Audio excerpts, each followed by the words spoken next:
Hey guys, tonight we're travelling back to the grimiest, draftiest corner of medieval Europe, where frost creeps under doors, candles burn low, and survival is a messy, aching ritual. We're not in the halls of kings or beside roaring noble hearths. No, you're inside a brothel. Not the romanticized kind with silk beds and flirtatious laughter, but the real kind, with damp straw mattresses, flickering tallow lights, and women just trying to stay warm and alive. Winter's come, and you probably won't survive this. So before you get comfortable, take a moment to like the video and subscribe, but only if you genuinely enjoy what I do here. I won't guilt you into it, just know I appreciate every cozy soul who sticks around for these long, chilly stories. Tell me in the comments, what city are you in and what time is it where you are? I want to know who's out there, listening into the quiet dark.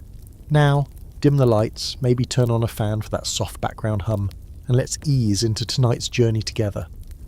The first thing that hits you is the smell, not the sharp tang of perfume or wine, but something earthy, damp, and a little sour.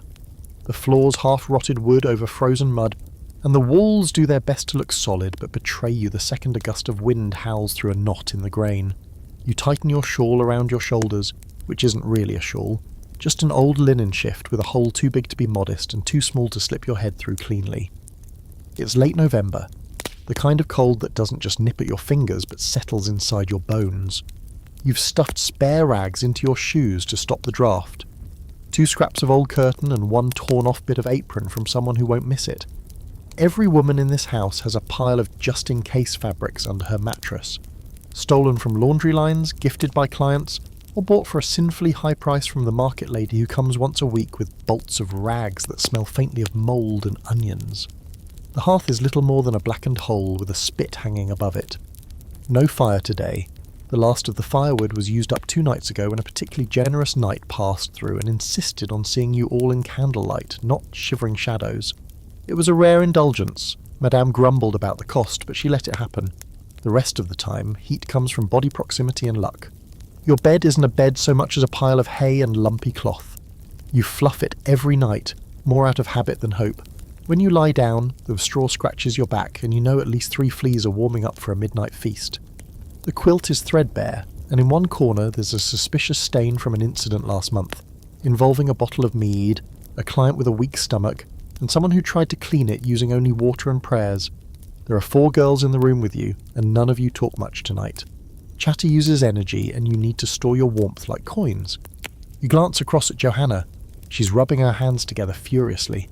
Her knuckles are bleeding. Not from the cold, though that doesn't help. She's been picking at them, nervous habit.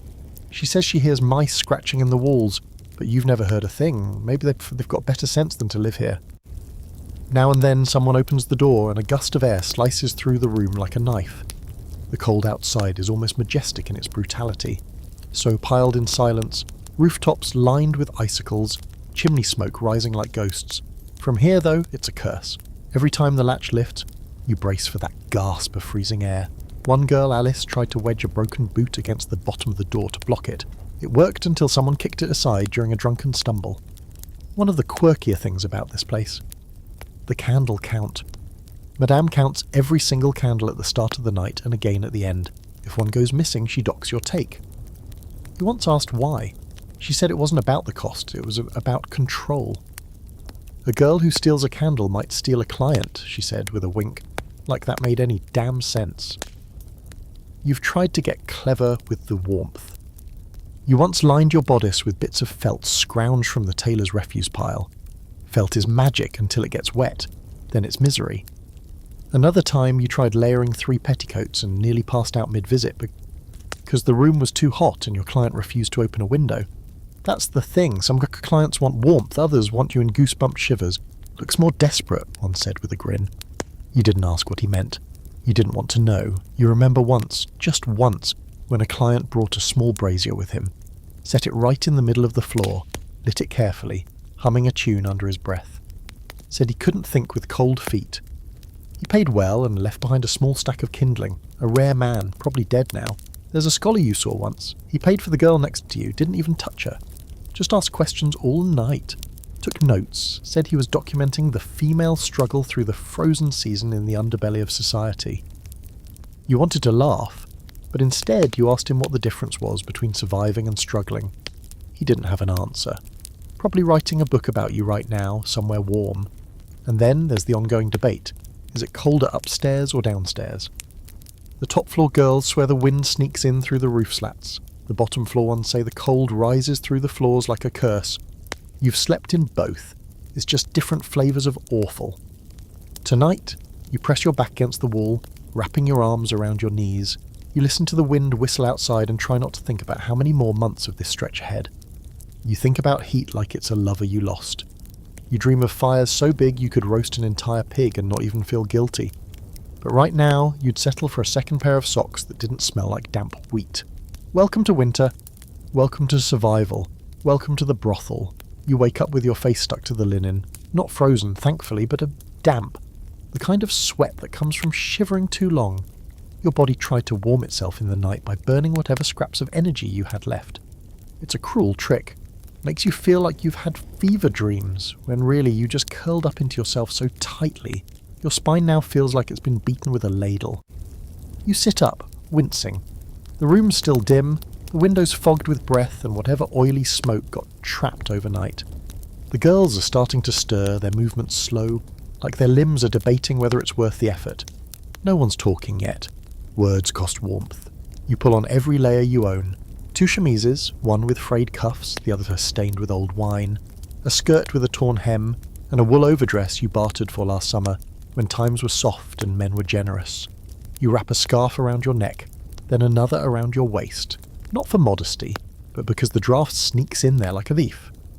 You glance into the cracked metal mirror leaning against the wall. Your cheeks are pale, lips dry, and there's a faint red bloom on your nose from too many nights too close to the cold. You smear a bit of lard onto your face the way older girls taught you. It traps moisture and stops the frost from biting too deep. Your hands are another matter. Red-knuckled, cracked, always sore. You flex your fingers and whisper a curse at the winter gods, if there even are any that bother with women like you. Downstairs you hear Madame's voice already, barking about coins, linens, some mess someone left in the privy. Her voice has a sharp edge, like icicles snapping off the eaves. She's always louder in winter. Maybe to distract from the fact that she doesn't spend her nights in the cold rooms anymore. She's got her own chamber now, lined with stolen tapestries and a small brazier that only she's allowed to use. She says she earned it. Maybe she did, but that doesn't make it any warmer up here. You head down to the main room, boots dragging a little, because there's no point in rushing. The common room's thick with the smell of last night's ale and yesterday's feet. You grab a crust of bread from the table. It's stale, hard as wood, but it's something. You chew slowly, watching the others filter in. Some of them already dressed up, rouge on their cheeks, their bodices tightened. Hopeful, maybe, or just pretending. You settle into your usual spot near the hearth. There's no fire, but it's still the warmest place by habit. You wrap a scrap of wool around your knees and breathe slowly, like every exhale might make the air a little warmer. This is where you do most of your waiting. For clients, for gossip, for something to break the dull ache of the cold. You tell yourself stories sometimes, not about princes or castles, just about having enough layers that you don't have to sleep in a huddle. Today you hear one of the younger girls bragging. "A nobleman," she says, tugging her sleeves like they're lace and not mended twice with brown thread. "He paid for a whole hour and brought me cloves. Cloves? Fancy. Almost medicinal. You haven't smelled cloves since the feast day back in early autumn, when a butcher from the next town over traded spice for, well, favours. You didn't judge. You envied. You used to lie more back when you were newer to this. Tell clients you were a lady once or the daughter of a merchant. Say things like, 'I only do this until I inherit.' Now, the lies are different. You tell them the rooms are warmer than they are, that you like the cold, that it makes everything feel more urgent. They like that, men. They think pain looks sexy when it's not theirs. One time, in a fit of desperation, you stitched bits of rabbit fur into the lining of your sleeves. You thought it would work. It just made your arms stiff and the sleeves heavy. When the fur started rotting, you cried for an hour, then burned it in a pot. That was back when you still cried over clothes. You don't now, you cry over teeth. When one aches so badly it keeps you from sleeping, or when your period comes early and you've used your last clean cloth. Layering becomes a kind of religion. You learn what traps heat, what doesn't. Linen next to the skin, then wool, then if you're lucky, leather. But leather's hard to come by, and it smells if you sweat too much in it. You've heard of girls stealing capes from drunk patrons, cutting them into smaller pieces and sewing the scraps into corsets.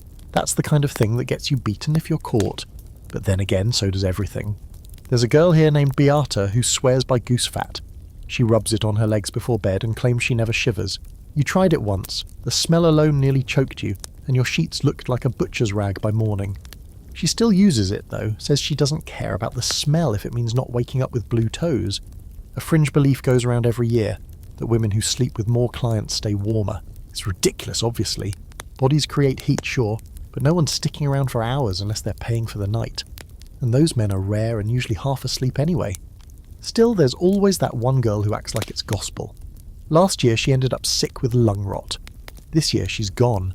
No one asks where. The richer brothels, the ones closer to the town centre, have fireplaces in every room. You've seen them once, when a merchant took you there for a night as a treat. Plush beds, thick curtains, even a bath. You laid in warm water until your fingers shriveled like raisins. Then you came back here, where your wash basin holds 2 inches of icy water and smells like soap from 3 girls ago. Still, you're here, you're alive, your hands still move, your breath still fogs the air. That's worth something. Not much, maybe, but something. You get up, stretch your arms until your joints pop, and return to the window. Outside, the snow's begun to fall again. Thick flakes, quiet as whispers. Somewhere out there, people are baking bread, stoking fires, laughing around wooden tables. You wonder what that's like, to be warm all the way through. You'll never know, not really, but sometimes if you layer your lies well enough, you can pretend for a few hours. The thing about winter in the brothel is that it makes you territorial, not over men, but over heat. You guard it like treasure. A sliver of sunlight that creeps across the floor becomes a battlefield. If you're the first to notice it, you drag your skirts over and sit like royalty, chin high, daring anyone else to nudge into your patch of warmth. And don't think for a second the others won't try. Heat makes enemies out of friends. You've gotten creative. When the cold gets into your fingers and won't let go, you sneak into the kitchen. It's barely a kitchen, just a stone alcove off the back with a hearth that's used more for drying wet boots than cooking anything decent. But if you wait until the cookboy slips outside to relieve himself or chase off rats, you can dart in and hover your hands above the iron griddle. Sometimes, if he is in a good mood, or lonely, he lets you stay. Not for free, of course. Nothing's free. You pay in company, in flattery, in whatever he wants to hear. His name's Otwin, and his hands are always red with flour and ash. He smells like onions, and you've told him 3 times that he's handsome, even though he's got teeth like broken bricks. Worth it for 10 minutes of finger-thawing bliss. This morning you managed 5 minutes before Madame caught you. She doesn't yell, she whispers, says your name like it's a curse, like the syllables themselves offend him. Then she leans in real close and reminds you that girls who touch fire too often start to burn. You don't even know what that means, but you nodded like it made sense. That's the trick with Madame. Don't challenge her logic. Just smile, nod, and hope she forgets you exist long enough for the storm to pass. Back upstairs you try another trick, coals in a pan, and you've got an old copper dish with dented sides and soot-black bottom. You sneak a few coals from the cook's fire when no one's watching, drop them in, and carry the pan back to your corner like it's the crown jewels. You set it down carefully, tuck your legs around it and lower your hands. The heat rises in small, hopeful waves. Not much, but enough to stop your teeth from chattering. You're not supposed to have coals upstairs, fire hazard obviously, but everyone does it. One of the girls, Edeline, once lit her hem on fire when she bent too close, screamed like the devil was in her skirts, burned half the mattress. Madame beat her with a spoon and then made her patch the floor herself. Edeline has not used coals since. You still do. You just stay low and careful. You're curled around the pan, eyes half closed, when you hear a knock. Not the heavy knock of a client, but the hesitant tap-tap of someone not sure they belong. You look up. It's a girl you haven't seen before, new, obviously. Pale, thin, lips trembling in a way that's not flirtation. She asks if she can sit near your pan. You think about it for a second longer than you should, then nod. You don't smile, though. That might be interpreted as an invitation to stay. She lowers herself slowly, trying not to shiver too obviously. You recognise the look. She's about 2 days from realising where she's landed. Maybe 3 if she's still dreaming about saviours and second chances. She doesn't say her name and you don't ask. That's how it works here. Names are currency and you don't spend yours unless there's something worth buying. The pan crackles softly between you. You both watch it like it might tell your future. Maybe it will. The warmth draws others slowly. A foot creeps in from the side. A hand reaches over to rub fingers in the heat. No one speaks. You all just share the glow like wolves around a dying fire, not friends, not enemies, just cold bodies trying not to freeze. It's strange, isn't it? How silence in summer feels lazy and peaceful, but in winter it feels like survival. No one has the energy for arguments, not unless someone steals your blanket or skips their chore at the latrine pit.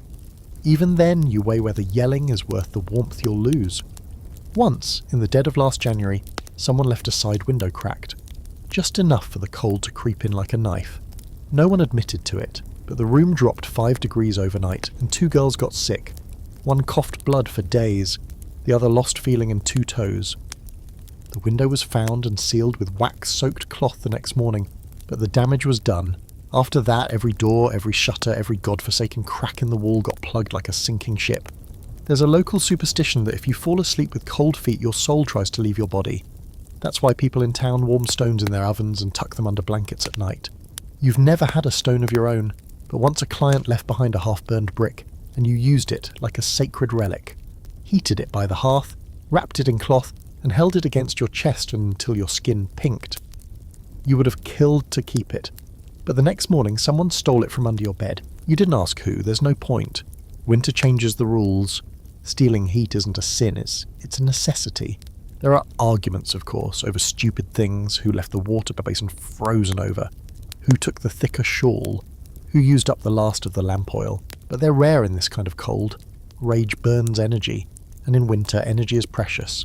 You save it for the men who come in with red noses and full purses, their breath clouding in the air as they stamp snow from their boots and pretend they're here for conversation. Some of them are kindish. They bring spiced wine or throw coins on the tables without asking you to earn them. Those men are saints in their way. Others just want the illusion of warmth. They lie on top of you like you're a mattress with breath, and afterward, they roll over and complain about the draft. Still, the pan of coals helps. You can feel your toes again. And for 1 perfect hour, you don't feel like you're dying. That's the best you can ask for in winter.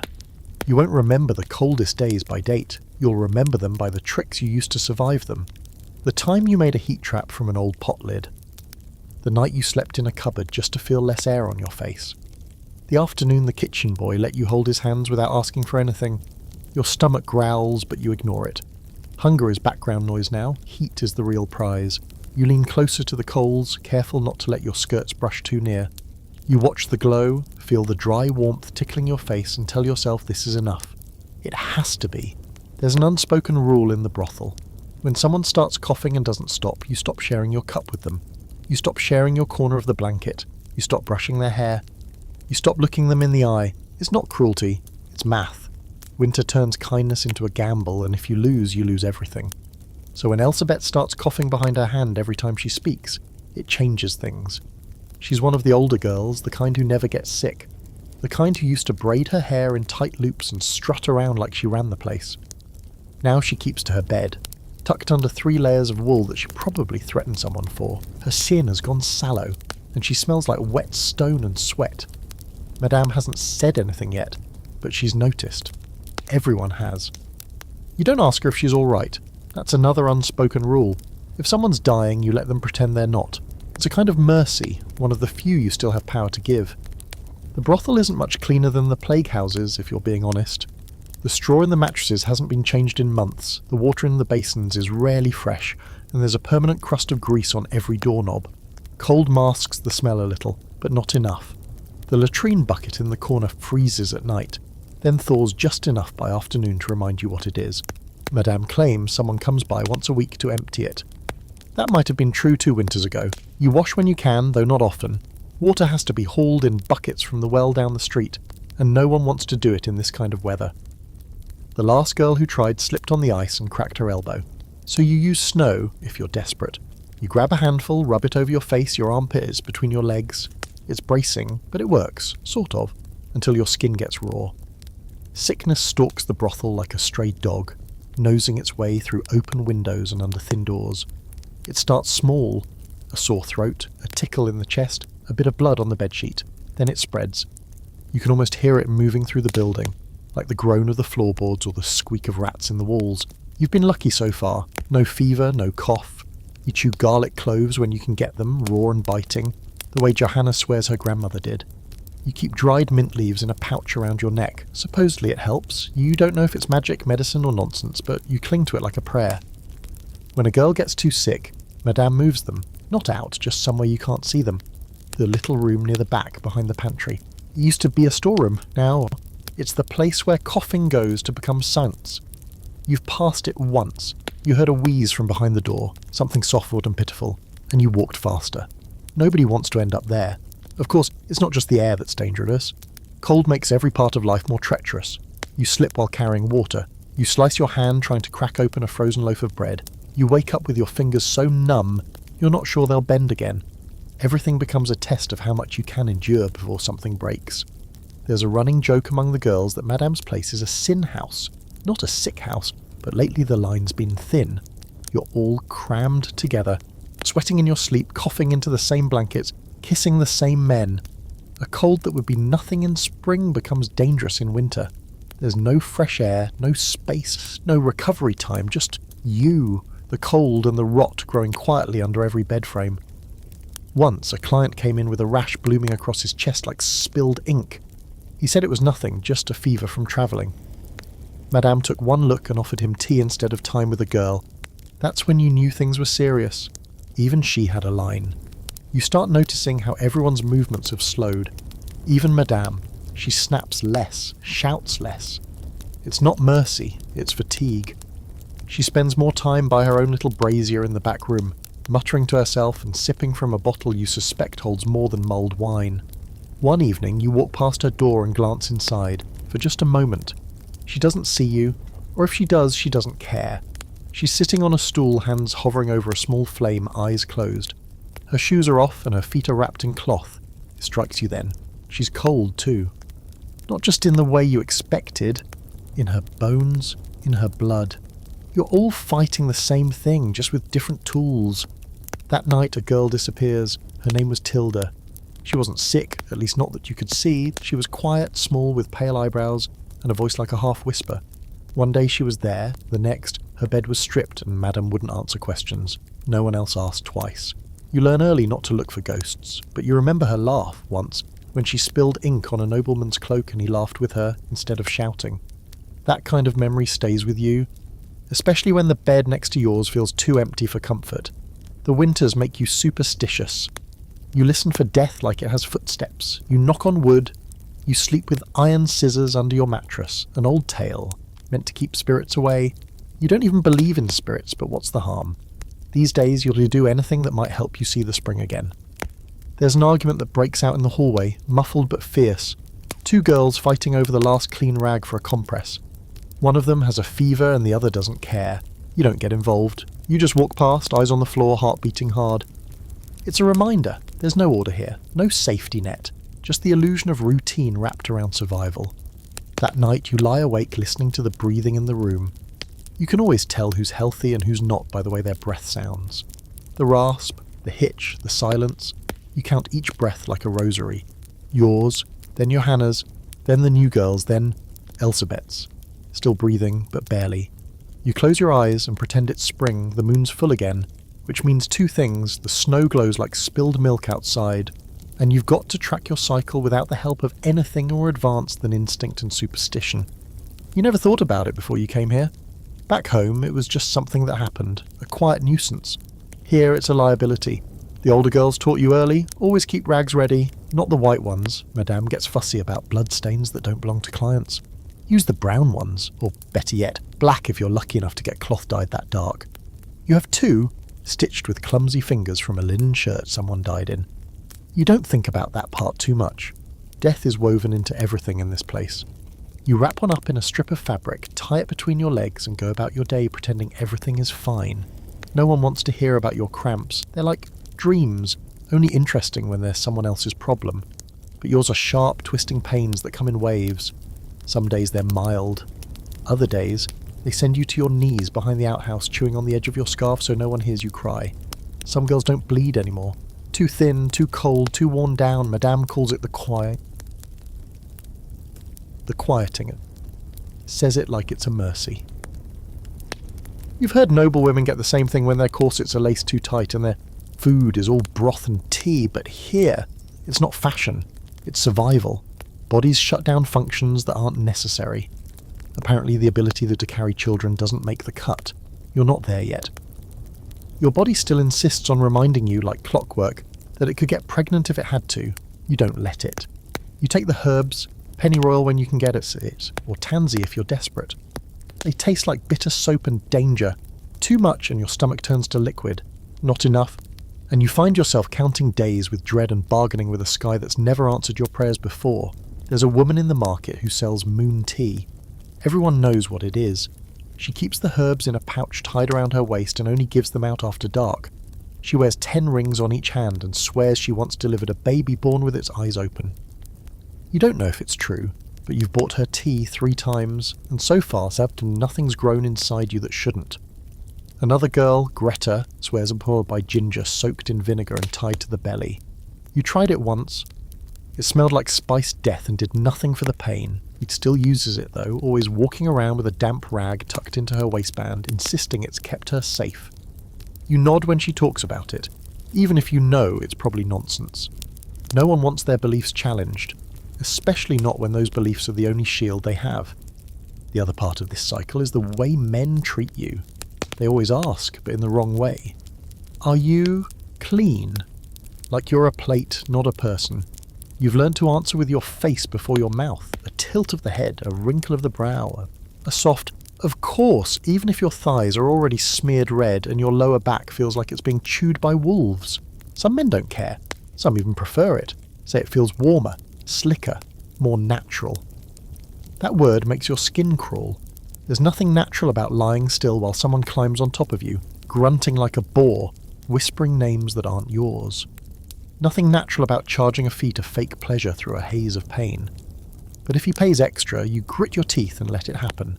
One man, a butcher from the outer district, brought you a cloth soaked in vinegar and said it smelled clean. He meant well, probably, but you still threw it away as soon as he left. You don't need any more reminders of how much blood runs through your life. The moon also brings other things. Strange dreams, tightness in your chest, craving for warmth that isn't just physical. You find yourself remembering things you didn't mean to. Your mother's hands, the way she tucked her hair behind her ear, the sound of her voice when she hummed while hanging laundry. You cry for no reason, or for every reason. It's hard to tell the difference. The girls have their own rituals. Some mark the wall with chalk each month, counting days like prisoners. Others tie a red thread around their wrist to honour the womb. You tried it once, the thread got caught on a splinter and snapped. Felt like a metaphor you didn't want to examine too closely. There's an ongoing debate in the brothel about what happens if you get pregnant and keep it. Madame says she'll take care of you, put you in a back room, keep you fed, let you rest, but no one's ever seen it happen. The girls who go that route disappear quietly. Some say they get sent to the convent, or to another house where childbearing girls are in demand. Others think they die in childbirth, alone and unnoticed, buried without known names. You can't decide which option is worse. You remember once, during a particularly hard winter, when one of the girls went into labour upstairs. No one knew she was pregnant. Yes, she'd hidden it well, binding her belly and avoiding notice. But that night, the pains came fast, and her screams cut through the floorboards like knives. Madame locked the door, said it would frighten the customers. When it was over, the baby didn't cry. Neither did the girl. She just stared at the ceiling, blank as a sheet. The next day her bed was empty, the sheets burned, and the room smelled faintly of wine and ash. You still think about that night, especially when your back cramps and the blood soaks through faster than you expected. You wonder what happened to her, to the baby, to all the ones that didn't make it through a winter like this. You light a candle before bed, not for prayer, but for warmth. You keep your herbs close. You change your cloth, careful not to let anyone see how much blood there is. It's yours, and yet somehow you're ashamed of it. The moon glows outside, full and indifferent. You lie there, eyes open, counting the days, the breaths, the aches that mean you're still here, still bleeding, still surviving. When you first came here, the kitchen was just a room with a fire and a knife, and now it feels like a battlefield, scarcity perched in every corner like a watchful crow. Winter shrinks the world down to the essentials, And in the brothel, food becomes sacred. Not in the holy sense. There are no blessings here. Just stale bread, watery ale, and the occasional dried fish if Madame is feeling charitable. Or if someone paid handsomely for more than just an hour in bed. The mornings start with a scramble. Not for clients, but for crusts. You wake before light, your stomach already growling, and pad down to the kitchen in your stockings to see what's been left. Sometimes there's a loaf with the heel still intact, sometimes only crumbs. You learn to eat slowly, not because you savour the flavour, but because chewing longer fools your stomach into thinking it's full. When you're lucky, you get a scrap of meat. Usually pork, salted and dry, so tough you have to suck on it like a dog with a bone. The salt makes your lips crack, but you don't complain. Salt is preservation, and in winter, anything that lasts is precious. You hide the best bits in your skirts, nibbles for later, when hunger twists your gut in the quiet hours between clients. Ale is rationed like gold, not the good kind. This is thin, sour stuff, barely fermented, but it's better than the frozen water from the well. You sip it in the mornings to settle your belly, again in the evenings to hubert, to calm your nerves, and maybe once more before bed if you can steal an extra cup without being seen. You've seen girls get drunk just off that thin brew. They sleep better, at least for a few hours, until the cold wakes them with a sharp bite to the spine. Food becomes currency in winter. That's the truth no one says aloud. There are girls who trade services for a hot bowl of soup, a warmed mug of wine, a chicken leg. Not coin, food. Because what good is coin when your ribs are showing and your skin has turned pale from the inside out? You've done it. More than once. There's a tavern boy who delivers the spoiled food to Madame's kitchen each Thursday. He's not handsome, but he has kind eyes and bad teeth. And if you smile just right, he'll pass you an extra heel of bread or a bone with some marrow still clinging to it. You've kissed him once, didn't even charge. He tasted like yeast and hope. Madame doesn't care so long as she gets her cut. She says, "You're a business, not a beggar. Don't give it away unless it's worth your while." But when you're cold and starving, your while becomes flexible. You've heard stories of girls who stole food, not from the clients but from each other. One girl, Marcy, was caught with someone else's sausage roll under her mattress. Madame beat her in front of everyone, not because of the theft, but because she lied about it. "If you're going to steal, at least be honest about it," she said, cracking her palm with a spoon. "No one likes a coward." You sometimes imagine what it would be like to eat until you were full, genuinely full, not just not starving. You imagine a bowl of thick stew, rich with carrots and fat, steam rising as you bend over it. You imagine eating slowly, not because you have to ration, but because you want to enjoy every bite. You imagine licking your fingers after, and not worrying about whether someone's watching. The best meal you ever had here was last Yule. One of the nobles, drunk and generous, paid Madame extra to throw a feast for the house. Not just the girls he used, but all of you. There was a goose, apples roasted with honey, thick gravy, even cheese. You cried that night, not because the food was good, though it was, but because for once everyone was full at the same time. No one fought, no one begged, everyone just ate. The next morning, the cold returned like a slap, and the hunger crept back in as if it had only been sleeping. You tried to remember how the food tasted, but the memory felt like someone else's dream. Then there are the deals, the real currency. You've seen them happen in quiet corners, behind curtains, beside the fire. A kiss for a chicken bone, a smile for a slice of turnip. More for more. There's no shame in it here. Shame takes energy, hunger takes everything else. Clients sometimes bring gifts, a bag of roasted chestnuts, a sugared plum, even stale pies are like treasure. You're gracious, always. You never show how fast your heart beats when you see the food. You just bite slowly, chew with your lips closed, pretend you've never tasted better. Then, when he's gone, you lick the crumbs off your fingers and scrape the wrapper clean. You once saved a sweet roll for 3 days, hid it in your shoe, wrapped in cloth, took tiny bites at night while the others slept. The last bite had mould on it, but you ate it anyway.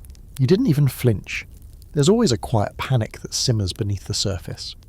What happens when the food runs out? What happens when the boy with the bad teeth stops coming? What happens if the kitchen fire goes cold and Madame decides feeding you isn't worth the cost? The worst thing is the smell. Not of rot, but of food you can't have. The tavern down the street sends waves of roasted meat into the air every evening. It curls through the windows under the doors. presses itself into your skin like a cruel memory. You breathe it in and swear you can taste it, but it never arrives. Just smoke and longing. There's an older girl, Morel, who swears she used to be a cook's wife, says she made pies with pears and cloves, served beef with the mustard and cinnamon. She talks about it when the room's especially hungry. Her voice soft, dreamy like a spell. You all sit closer when she speaks, not for warmth, but for the taste of the story. You start to wonder if that's part of it too, survival by storytelling. If you can't eat, you imagine. If you can't imagine, you die. By now you've learned to make meals out of almost nothing. You boil stale bread in hot water, add a bit of salt if you have it, and call it soup. You chew dried leaves like they're salad. You cut mould off cheese and scrape green fuzz from the crust. There's no room for squeamishness here. Hunger makes you grateful for anything that doesn't bite back. You sleep better on full days. Not well. Just better. Your dreams are softer. You don't wake up gnawing the inside of your cheek. But most nights, you curl into yourself like a comma, hoping to wake up with something in your belly. Not much, just enough. The bell on the front door rings low and heavy, like it's groaning under the weight of the cold. That sound, dull, dragging metal is how you know a client has arrived. Not a drunk stumbling in for warmth, not a beggar hoping for leftover broth or charity from a kind-hearted girl. This is different. This is the careful, deliberate arrival of someone with coin, possibly velvet, possibly a secret. You glance around the room. Everyone hears it. No one moves too fast that would look desperate. Instead, there's a subtle tightening. Corset laces yanked discreetly, cheeks pinched for colour, scarves rearranged to show just enough collarbone. You smooth your skirts, wipe your mouth with the back of your hand, and sit up a little straighter. The door creaks open, bringing with it a gust of snow and a figure cloaked head to toe in dark blue velvet. It's the kind of cloak no one here could afford even with a year of good tips. Fur-lined, heavy and clean, the kind of clean that says this man hasn't knelt in mud or shit in his entire life. He steps in and shakes the snow from his shoulders, not hurried, not uncertain. He knows exactly where he is, and he's been here before. You recognise him. You don't know his name, he never gives it. But he always asks for a private room, always brings his own candles. Beeswax, the expensive kind shaped into delicate spirals that burn slow and smell faintly of honey and something else, lavender maybe. He places them on the table himself, lights them with a small flint, and watches the flame with the reverence of a priest. The first time you saw it you thought he was mad. Now you just think he likes control tonight. Madame greets him pernely. That's how you know he's important, or dangerous, probably both. She leans in, murmurs something, laughs politely, then gestures toward the hall. He doesn't follow her gesture. He looks at the room instead, scans each face like a butcher choosing a slab of meat. His eyes land on you. There's always that moment, just a second, when you wonder what it is he sees. Not your face, surely. Not your clothes, maybe the way you're sitting, the way you aren't smiling, not quite. Or maybe it's nothing at all. Maybe it's just luck. Either way, he lifts a gloved hand and points. You. Madame gives you a look, part approval, part warning, and you rise without a word. The room he chooses is small but warmer than the rest, Otis. He pays extra for that. There's a brazier near the bed, glowing softly, and the sheets look like they were changed this week. Maybe even today. The candles cast a golden light on the walls, making the cracked plaster seem almost romantic. He speaks little, says only your name and nothing else. You don't remember telling him, but maybe you did once. Or maybe he asked someone else. He always removes his cloak slowly, like he's shedding something sacred. Underneath, it's fine wool, richly dyed. With stitching so precise, you want to cry a little just looking at it. He smells like cinnamon and snow. You expect him to want the usual, undress, lie back, keep eye contact, don't speak unless spoken to. But tonight, he gestures toward the brazier and says, "Warm yourself first." You blink, then nod. You sit beside the fire, grateful for the heat but wary of the gesture. Men don't give without a reason. You wait for the catch. It always comes, but it doesn't. Not right away. He pours 2 cups of wine from a flask he brought himself. Real wine, dark and rich with a bite of spice. You take a sip and feel it spread through your chest like a promise. He sits across from you, silent, watching. You wait. Finally, he speaks. "Tell me something true." You hesitate. He sees it. smiles slightly. "Don't worry," he says, "no performance tonight." So you tell him about the snow that crept in through the cracks last night and froze your water basin solid, about the way your hands ache in the morning before you've even moved, about how you dream of fire, not because it's warm, but because it means someone else is nearby. He listens. It's unsell. Most men only listen when you moan. He listens like your words have weight, like they matter. You don't know what to do with that, so you keep talking. You tell him about the kitchen boy and the stolen bread, about the girl who died last winter, frozen stiff in her sleep, her fingers curled like claws around a lump of cloth she thought would keep her warm. He drinks slowly, nods sometimes, doesn't interrupt. Eventually, he stands. You think it's time, but instead he moves toward the fire, removes his gloves, and holds his hands out to the heat. "I used to think cold was just discomfort," he says. "Now I think it's a kind of hunger." You don't respond. You're not sure it was meant for you when he finally turns back. He doesn't reach for you, he just says, "Come sit closer." And when you do, he places his cloak around your shoulders like you're a guest in his parlour. It's heavy, lined with fur, warm in a way that feels almost obscene. You don't sleep with him. He doesn't ask. He pays anyway. Double. As you walk him out, he says, "Until next time," like you're something he's looking forward to. When the door closes behind him, you stand still for a long moment. Then you return to your cold room, the warmth of his cloak still clinging to your skin. The others look at you, curious. You don't say anything. What would you say? There's a quiet debate among the girls about men like him. Are they kind, or are they dangerous in a more subtle way? Is it worse to be used or to be remembered? Some say the ones who treat you gently are the ones who'll haunt you. Others say they're just another kind of liar, one who uses softness instead of coin. You don't know yet what kind he is, but you know his name now. He left it with Madame, tucked into a folded bit of parchment. It's a name that doesn't belong in a place like this, and now it's in your mouth, like honey, like heat. You wake to the sound of footsteps in the hallway, measured, sharp, like someone pacing on purpose. It's still dark, which tells you two things. One, the sun's forgotten how to rise again, and two, someone's probably in trouble. The floorboards in this place carry every movement, whisper every secret. They shift and creak under bare feet, under boots, under guilt. You don't move at first. The blanket, a patchwork of burlap and wool, has trapped a small pocket of warmth around your chest, and losing that would feel like punishment. But the footsteps keep going, steady, back and forth, a rhythm that starts to claw at your nerves.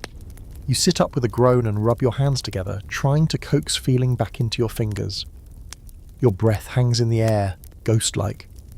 Frost has crept across the corners of the room again, tracing delicate white veins on the window glass like a spider with a grudge. You swing your legs over the edge of the bed and wince when your toes touch the floor. Cold and damp, as usual. The straw beneath your mattress has gone flat again, pressing through the thin linen with all the tenderness of a brick. You wrap your shawl tighter around your shoulders and shuffle into the hall. The pacing figure is Alice. She's got her arms wrapped around herself and a look on her face like she hasn't slept in 2 days, which she hasn't. Her belly's beginning to swell, barely noticeable under her layers, but you've seen her press her hand there when she thinks no one's watching. She whispers to it sometimes. Madame hasn't noticed yet, or maybe she has and doesn't care until it's inconvenient. That's her way. Pregnancy isn't a miracle here. It's an error, a misstep, something to be corrected or hidden until it corrects itself. Alice glances at you but says nothing. Her pacing doesn't stop, just back and forth like she can walk the baby out of her before anyone finds out. You stand with her a moment in silence. The boards creak like they're telling secrets. Eventually, you go back to your room and sit on your bed thinking about the layers that protect you. Linen, wool, lies. None of them are thick enough. You've borrowed half your wardrobe from the others or scrounged it from the refuse piles behind the tailors. Some pieces were left behind by girls who didn't make it through last winter. One scarf still smells faintly of rosemary, which is strange because no one here can afford herbs anymore. You remember the fur you borrowed last week from Madame's closet? It was a fox wrap missing an eye, with stiff legs and cracked leather backing. Still warm though. You wore it for exactly 1 night, curled up next to the brazier with a borrowed sense of luxury. In the morning Madame was waiting. She said nothing, just held out her hand. You gave it back. Debt is a funny thing here. It doesn't always come in coin. Sometimes it's warmth, sometimes it's silence, sometimes it's pretending not to notice the bruises under someone's collar. You're still paying off the fur. You think about that as you count the layers on your body. Chemise, bodice, overskirt, shawl. Your fingers linger on a patch where the wool's worn thin. You press into it, feel the cold bite through. It's like that with everything. Once it's worn down, the chill finds its way in. You head downstairs, hoping for tea or at least hot water. Otwin's already there, stoking the hearth in the kitchen. His hair sticks up in strange places, and he's got a smear of soot across his cheek. He glances up when you walk in and grins in that lopsided way that makes him look 12 years old, even though he's probably your age. "I saved you something," he says, and holds out a heel of bread. You take it without a word, sit down by the hearth and start chewing. It's dry and a little sour, but it softens in your mouth if you let it sit there long enough. Otwin hands you a cup of hot water, and you cradle it like a child.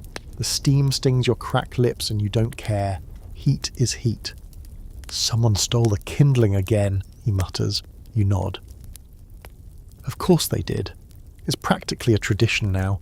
Someone always swipes the firewood from the back pile, hides it in a chamber pot or under a bed. Madame locks up the main supply, doling it out like rations during a siege. Which in a way this is. Firewood isn't just for warmth, it's power. You can trade a handful of dry sticks for food, for wine, for favours. Once you saw a girl use a log as a bargaining chip to get first pick of clients for a week. That's how desperate things get. Men become second to fuel.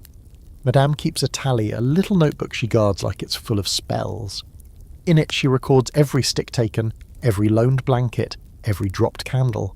If you owe, you know. If she's generous, she lets you sleep near the brazier. If not, you find yourself in the far corner of the room next to the broken window with nothing but a threadbare shawl and a prayer. You once got caught sneaking coals in a tin bowl. You didn't even deny it, just held out your hands expecting a slap or worse. But Madame looked at you for a long time and said, "Next time, ask," then turned and walked away.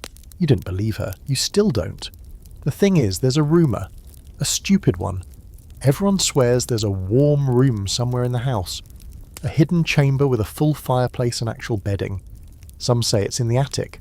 Others say it's under the floor, through a trapdoor no one's found. The story changes every winter. But it sticks around like frost on the window. You don't believe it. Except sometimes, in the deepest part of night, when you're shaking so hard your teeth rattle, you think, maybe it's real. Maybe one girl gets chosen each winter. Maybe she gets to be warm. You once asked Edeline about it. She just laughed, said warmth is a myth, same as kindness. Yes. But then she pulled you closer and shared her blanket that night. So maybe myths are all we have. Back upstairs, Alice has stopped pacing. She's lying in bed now, eyes wide, hands on her belly. You pull your blanket up to your chin, or curl your toes under your legs, and listen to the wind scream against the wall like something wounded. You think about the cloak from the nobleman, about Otwin's bread, about the warmth that always costs more than it should. You survive by inches, by embers, by lies. You've started counting how many steps it takes to walk from your bed to the privy out back. 23 in daylight, 27 at night when you move slower, hunched and cautious, feeling the cold in your bones like a second skeleton. The frostbite hasn't taken any toes yet, but the joints in your left foot have begun to feel stiff, like they're slowly turning to glass. You've started wrapping them in strips of wool torn from the hem of your skirt so old no one remembers who it used to belong to. The walk to the privy is its own kind of misery. Snow crunches underfoot, crusted with ash and whatever else people have dumped into the alley. Slush, piss, blood. Sometimes you can't tell where one ends and the other begins. The stench rises even through the cold, clinging to your nostrils like a bad memory. The privy itself is a three-walled shed with a half-rotted door and a seat carved into a splintering plank. You brace yourself on the wall as you squat, keeping your skirt clutched in your teeth to stop it from dipping into the filth below. Your thighs sting in the open air. You don't linger. Sometimes when you walk back inside, the girls look up like you've just returned from war. In a way, you have. Every trip into the cold is a gamble. You slip on the ice, and no one's helping you up. Not because they don't care, but because they can't afford to. You're only as safe as your footing. Back inside, you press your hands to the brazier until your palms turn red. The heat stings like a burn, but it feels good. At least it feels something. You've been losing sensation lately, mostly in your fingertips. The wind sneaks into your gloves like it's looking for flesh to claim. The floor is colder today than it was yesterday. No one says it, but everyone feels it. The windows are rimmed with thick frost, like the building itself is exhaling despair. You and Johanna took an old sheet, soaked it in the hot water, and plastered it over one of the cracks last week. It froze stiff within the hour, now it just hangs there like a curtain made of misery. You tiptoe through puddles of melted snow and spilled ale near the entrance, where clients stomp the cold off their boots without ever noticing the mess they leave behind. The floorboards are warped and perpetually damp, stained black where the water has seeped in too deep to ever dry. You've slipped there more than once, but never in front of a client. You'd rather bite through your tongue than let them see you fall. No one sweeps anymore. Madame used to make one of the girls do it daily, back when the place had some pride left, but now the broom leans in a corner with its bristles worn to nubs. Dirt just gets kicked around, ice mixes with ashes from the hearth, and everything turns to grey sludge underfoot. You do your best to stay clean, but clean is relative. You change your shift every few days, scrub your underarms with snow if the water's too frozen to use. You wipe your face with an old cloth dipped in vinegar and dried lavender. A trick you learned from Morel. She says the scent keeps the lice away.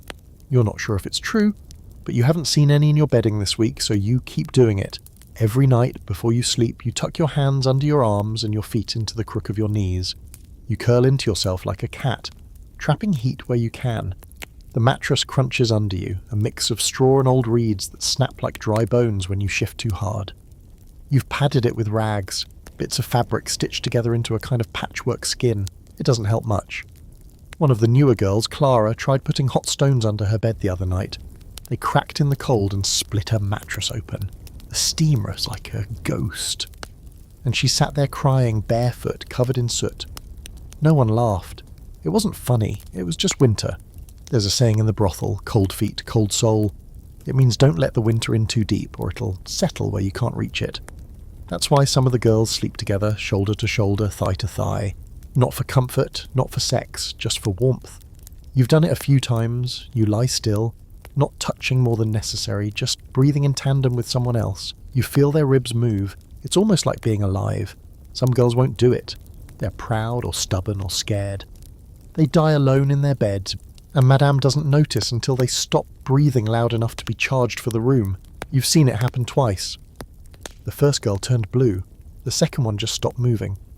Madame had 2 boys carry her out the back and burn the bedding. No one spoke her name after that. Not because of malice, just because it hurt less. The streets outside are worse. Snow turns the filth to slurry, and carts leave long brown tracks through it. The butcher's boy slips in it daily, swears every time. The children who used to beg at the corner have vanished, probably tucked away in orphanages or dead. No one checks. No one can afford to. Clients come in with boots caked in muck, cloaks lined in snow, and breath like smoke. They shake it off like animals and demand warmth with their wine. They complain about the cold. They don't understand it. Cold is a novelty for them, a minor discomfort on their walk from carriage to door. For you it's a threat, a slow-crawling killer that wraps around your ankles and whispers that this might be the night you don't wake up.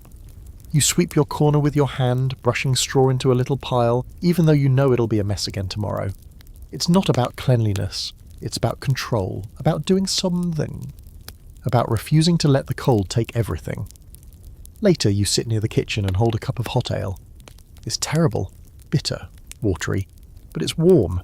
You close your eyes and pretend it's something else. A spiced brew from a tavern you'll never afford. A mulled wine from a kind stranger. You sip slowly. The warmth clings to your lips like a promise. Outside, the snow keeps falling. Inside, you keep breathing. For now. In a place like this, magic's not something you believe in. It's something you make up on the spot and hope sticks.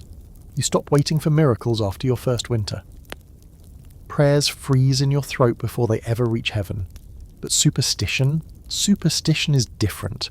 It's homemade armour, stitched from rumour, old wives' tales, and whatever desperate trick you picked up from the woman lying next to you.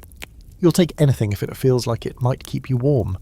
This morning you wake up with a cough, not deep, not yet, but enough to make you sit up, press a hand to your chest and mutter something sharp under your breath. You know what happens to girls who cough too loudly. They get moved, they get ignored, or worse, they get pitied. And nothing in this house is more dangerous than pity. So you slip out of bed and go looking for something, anything that'll chase the cold from your lungs. That's when you remember Morel's concoction. A so-called tea made of dried roots, bark, and something she swears is witch-approved. You find her in the corner room, knees wrapped in linen, chewing on a sliver of licorice root like it owes her money. She sees you, squints, and nods, doesn't even wait for you to speak. "Sage and thyme," she mutters. "Boil it until the smell makes you gag. Add a splash of vinegar. If it tastes like poison, it's working." You nod, take the tiny pouch of herbs she offers, and disappear into the kitchen before Madame sees. Otwin isn't there, probably off fetching firewood or hiding from Madame's latest fit. You stoke the hearth as best you can, dump the herbs into a cracked clay pot, and wait. The smell is awful, like boiled leather and sour wine. You lean over it anyway, eyes watering, and breathe in like your life depends on it. And maybe it does. You drink half the cup. It burns going down, makes you cough harder, but afterward, you feel something show. Your chest loosens. Your fingers tingle. It could be working, or it could just be the heat. You don't care which. You go back upstairs and wrap yourself in everything you own, trying to trap the warmth before it escapes. The truth is, everyone's got their own little magic. Johanna swears by rubbing her chest with bear grease and mint. Alice tucks dried yarrow under her pillow and prays to a god that doesn't sound like the one you grew up with. Edeline collects bones, tiny ones, from rats or birds, and lines them up on her windowsill like a charm. She says they ward off fever. You've never asked where she learned that, but she says it with the kind of certainty you don't argue with. You've got your own rituals now. You hang your shammers near the hearth every night, even if the fire's nearly out, hoping it'll be warm enough to slip into without flinching. You blow into your gloves before putting them on, even though you know the heat will vanish in seconds. You whisper the same phrase, "Just make it through tonight," before closing your eyes. There's a girl named Lynette who believes the wind carries messages. She stands by the window every dusk, eyes closed, and listens. It tells you when to be careful, she says, when something's coming. You've listened too, once or twice. But all you ever hear is cold air slipping through the gaps in the wood and the faint whistle of someone downstairs cursing over spilled wine. Still you get it. The need to believe in something. Anything. Because if you don't, the cold starts to feel like the only thing left with power. It gets into your head, makes you think maybe it's always been in charge. Maybe you're just a guest in its world, clinging to scraps of heat it allows you to borrow. Tonight you try something new. You take a bit of wax from the stub of a candle and smear it across the cracks in the wall near your bed. It doesn't hold, but it slows the draft. You wrap your feet in cloth soaked in brandy. Not the good stuff, just what's left in a client's flask, and the burn is enough to make you feel almost human again. Someone down the hall starts singing. Not a song you recognise. The voice is soft, worn, but steady. It's the kind of tune you hum without realising. You let it drift over you like a blanket you don't have to share. Then comes the scratching. Not from rats, though you've got those too, but from the woman next door. She's drawing something into the floor with a bit of coal. Circles, lines, little slashes that look like writing but aren't. She does it every few nights. Says it's protection. You asked her once, half joking, if it worked. She just looked at you with hollow eyes and said, "I'm still here." Hard to argue with that. You once read a scrap of a book left behind by a travelling scholar. Torn pages, faded ink.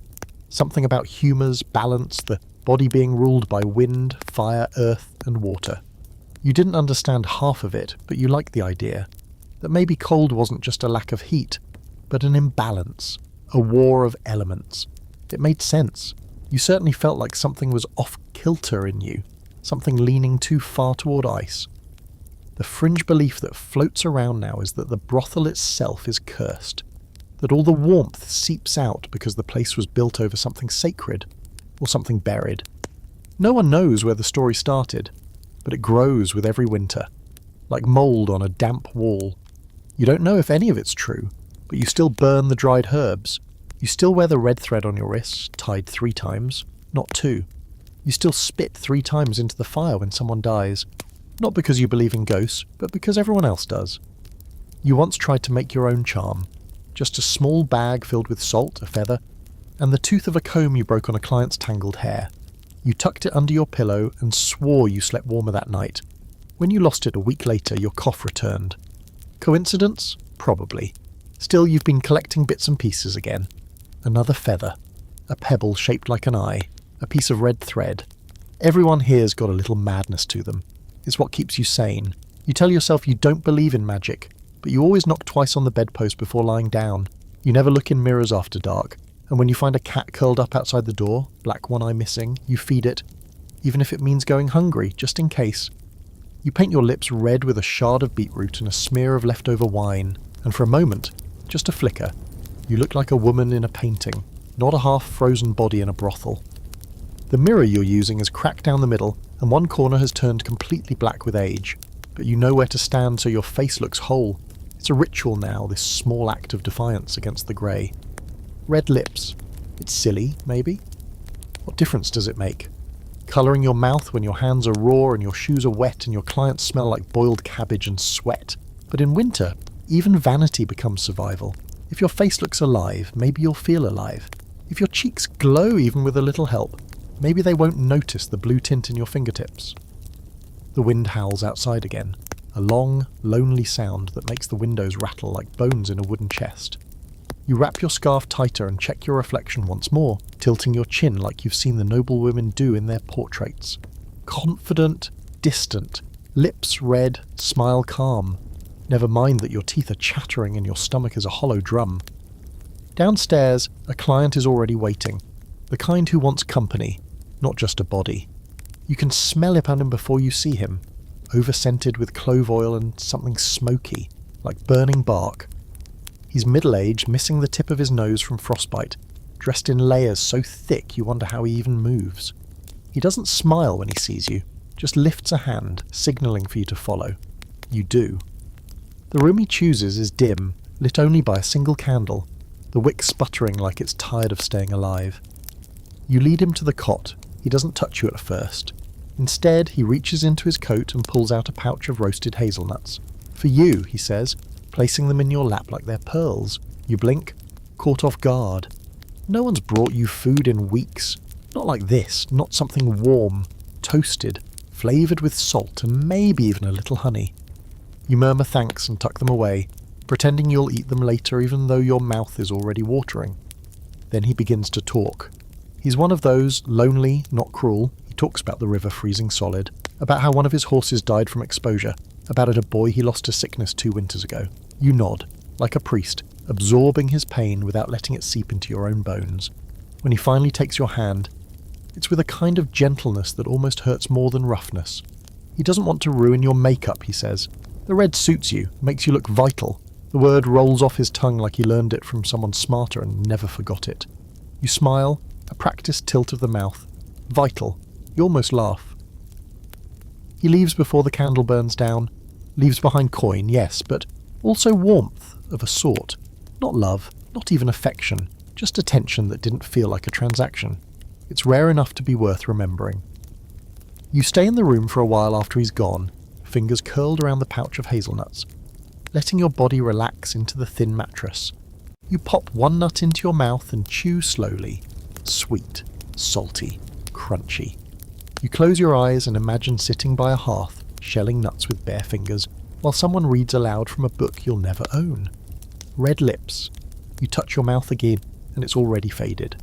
The cold steals everything, even colour. Later that night you notice Edeline using a bit of charcoal to darken her lashes. She hums while doing it, like it's a game. They like it when you look surprised, she says, blinking theatrically. Makes them feel powerful. You wonder how many little tricks like that you've picked up over time. Red lips, pinched cheeks, slight coughs that make you seem delicate but not contagious. You realise with a dull sort of horror that you've become a woman you don't recognise. Or maybe you've just grown into her. One of the girls, Clara, finds a scrap of ribbon under a client's chair and weaves it into her braid. She twirls in front of the cracked mirror like she's wearing a crown. For a second you all smile, just for a second. It's strange how appearance becomes a kind of armour here. If you look put together, they don't see the cracks. If you look alluring, they assume you're not starving. If you can laugh, they forget your toes are numb. There's a fringe belief among the girls that if you look beautiful enough, the cold won't touch you. Like vanity makes you immune. Morel once told a story about a courtesan in the capital who wore silk through the snow and never got frostbite. Died of heartbreak instead. You're not sure which sounds worse. The red lips become a habit. You start reapplying in the evenings before clients arrive. Beet juice, wine, crushed berries when you're lucky. Once, Johanna stole a pot of real rouge from a client's coat. It had smelled like roses and made your lips sting in a good way. You all took turns wearing it that week. Like royalty, it lasted 4 days before someone spilled it into the brazier by accident. You mourned like it was a funeral. The men notice. Of course they do. One tells you that the colour makes your mouth look like a ripe plum. Another says it reminds him of his first wife who died giving birth. That one lingers too long. His breath fogs the air between you. His eyes don't blink enough, but you keep doing it. You keep painting your face like a canvas, trying to make yourself into something warmer, something alive, a woman with colour, even in a colourless season. You wonder what will happen when spring comes, if the rituals will stop, if your lips will still need painting, if you'll recognise your reflection without the red, or if you'll miss her, this winter version of yourself, the one who survives by artifice, by art, by whatever scraps of beauty she can find. The candle burns low again. You take the last hazelnut from the pouch, savour it. Then you pick up the wine bottle, dip your finger in, and begin again. You find the letter in your shoe. At first, you think it's just another scrap, someone stuffing fabric to keep the cold from biting at the soles, or maybe a rag used to stop the leaking near the door. But no, it's parchment, real parchment, folded neatly, tucked so carefully inside the lining that you nearly miss it. Your hands shake as you unfold it, not from fear, not even from cold, but from the sudden, jarring possibility that it might actually be for you. The ink is dark, the strokes practiced. There's a smell to it, dried lavender and wax, a scent that doesn't belong in a place like this. Your eyes scan the page quickly, once, then again slower. It's from him, the nobleman with the beeswax candles and the voice like quiet thunder. The one who paid you double and left you feeling more like a person than a service. He writes in a careful hand, as if afraid too much pressure might ruin the words. No names, of course, just, I've been thinking of you, and I hope you're keeping warm. He writes about a fire he sat beside in his family's estate, about the snow that piled knee-high outside the windows, and about how the quiet made him think of your voice. He says your voice is still in his ear, like the echo of something true. You laugh, a short, almost bitter sound, because your voice has been hoarse for days and your throat feels like it's lined with splinters. He ends the letter with a question. If you could leave, would you? You fold the paper again and hold it in your palm, like maybe the heat of your skin can burn the truth into it. You don't know how to answer, or who you'd be if you said yes. You tuck it into the lining of your bodice, close to your heart like a charm or a weapon. You're not sure which. You say nothing to the other girls. Letters like this aren't for sharing. They're delicate things, easily crushed under the weight of envy or disbelief. But they're not unheard of. This isn't the first time a man has made promises on paper. You remember last year when Beata got a letter sealed with red wax and a crest none of you recognised. She swore it meant something. She walked differently for a whole week, bought herself a new petticoat with the money he gave her. Then one day he stopped coming and the letter turned to tinder. She burned it without ceremony and never spoke of him again. Still for a while, you believe? You walk a little taller. You keep your hands neater. You save the last drop of wine at dinner to write a reply. Not that you ever send it. You don't even know how, but you write it anyway, inked in wine and scratched with a borrowed quill on a torn sheet of ledger paper. Yes, you write I'd leave, but I don't know where I'd go. That's the truth of it. Escape sounds lovely in theory, in stories, but out there's no guarantee. There's just hunger and cold and the danger of being alone in a world that was never meant to care for women like you. Here, at least the danger is familiar, named, predictable. Still, the dream lingers. The other girls begin to notice something different in you. Morel says your eyes are clearer. Clara asks if someone gave you a comb. You haven't touched your hair more than usual, but it looks shinier somehow. Johanna teases that you've got a secret lover, and you roll your eyes. Laugh it off, but your hand goes to your bodice without thinking. One afternoon, while Madame's busy holding someone for breaking a chamber pot, you sneak away to the small courtyard out back. The snow's high, but there's a stone bench that gets just enough sun to be dry. You sit, careful not to let the chill through your skirts, and you pull the letter out again. You trace the words with your finger, as if reading them again might change their meaning. The parchment is worn now, soft at the edges. You wonder what it cost him, probably nothing. A quill, a moment of boredom, a memory of your hands, but it cost you something. A crack in the armour, a flicker of want. The fringe belief around here is that love letters are bad luck. They say if you get one in winter, you won't live to see the spring. Because love and survival can't coexist in a place like this, not when blankets are thin and trust is thinner. And yet, you keep it. You even dream of him, not the way you usually dream of clients, handsy, faceless, forgettable. In your dream, he's just standing in a doorway, holding out a warm mug and telling you your voice sounds like safety. You don't even know what that means, but when you wake up you're crying. You try not to let it change you. You still rouge your cheeks, you still kneel by the hearth with your hands outstretched like a beggar. You still smile at the men who smell like damp wool and regret. But something's shifted inside. You've remembered that there's a you that exists outside of this place. A you who might matter to someone. Still, you're not stupid. You don't show the letter to anyone. You don't answer out loud. And when Madame asks what's got you humming in the mornings, you shrug and say it's just a song your mother used to sing. But at night, you take it out. You hold it under the candlelight like it's the last soft thing left in the world. You imagine him writing it, somewhere warm, somewhere clean, and thinking of you as something more than a name on a roster or a face in a crowd. Maybe it's real. Maybe it's just winter making fools of you both. But it keeps you warm. And right now, that's more than enough. The firewood is gone again. You find out the hard way, reaching into the bin behind the kitchen for your morning ration and coming up with splinters and a dead spider.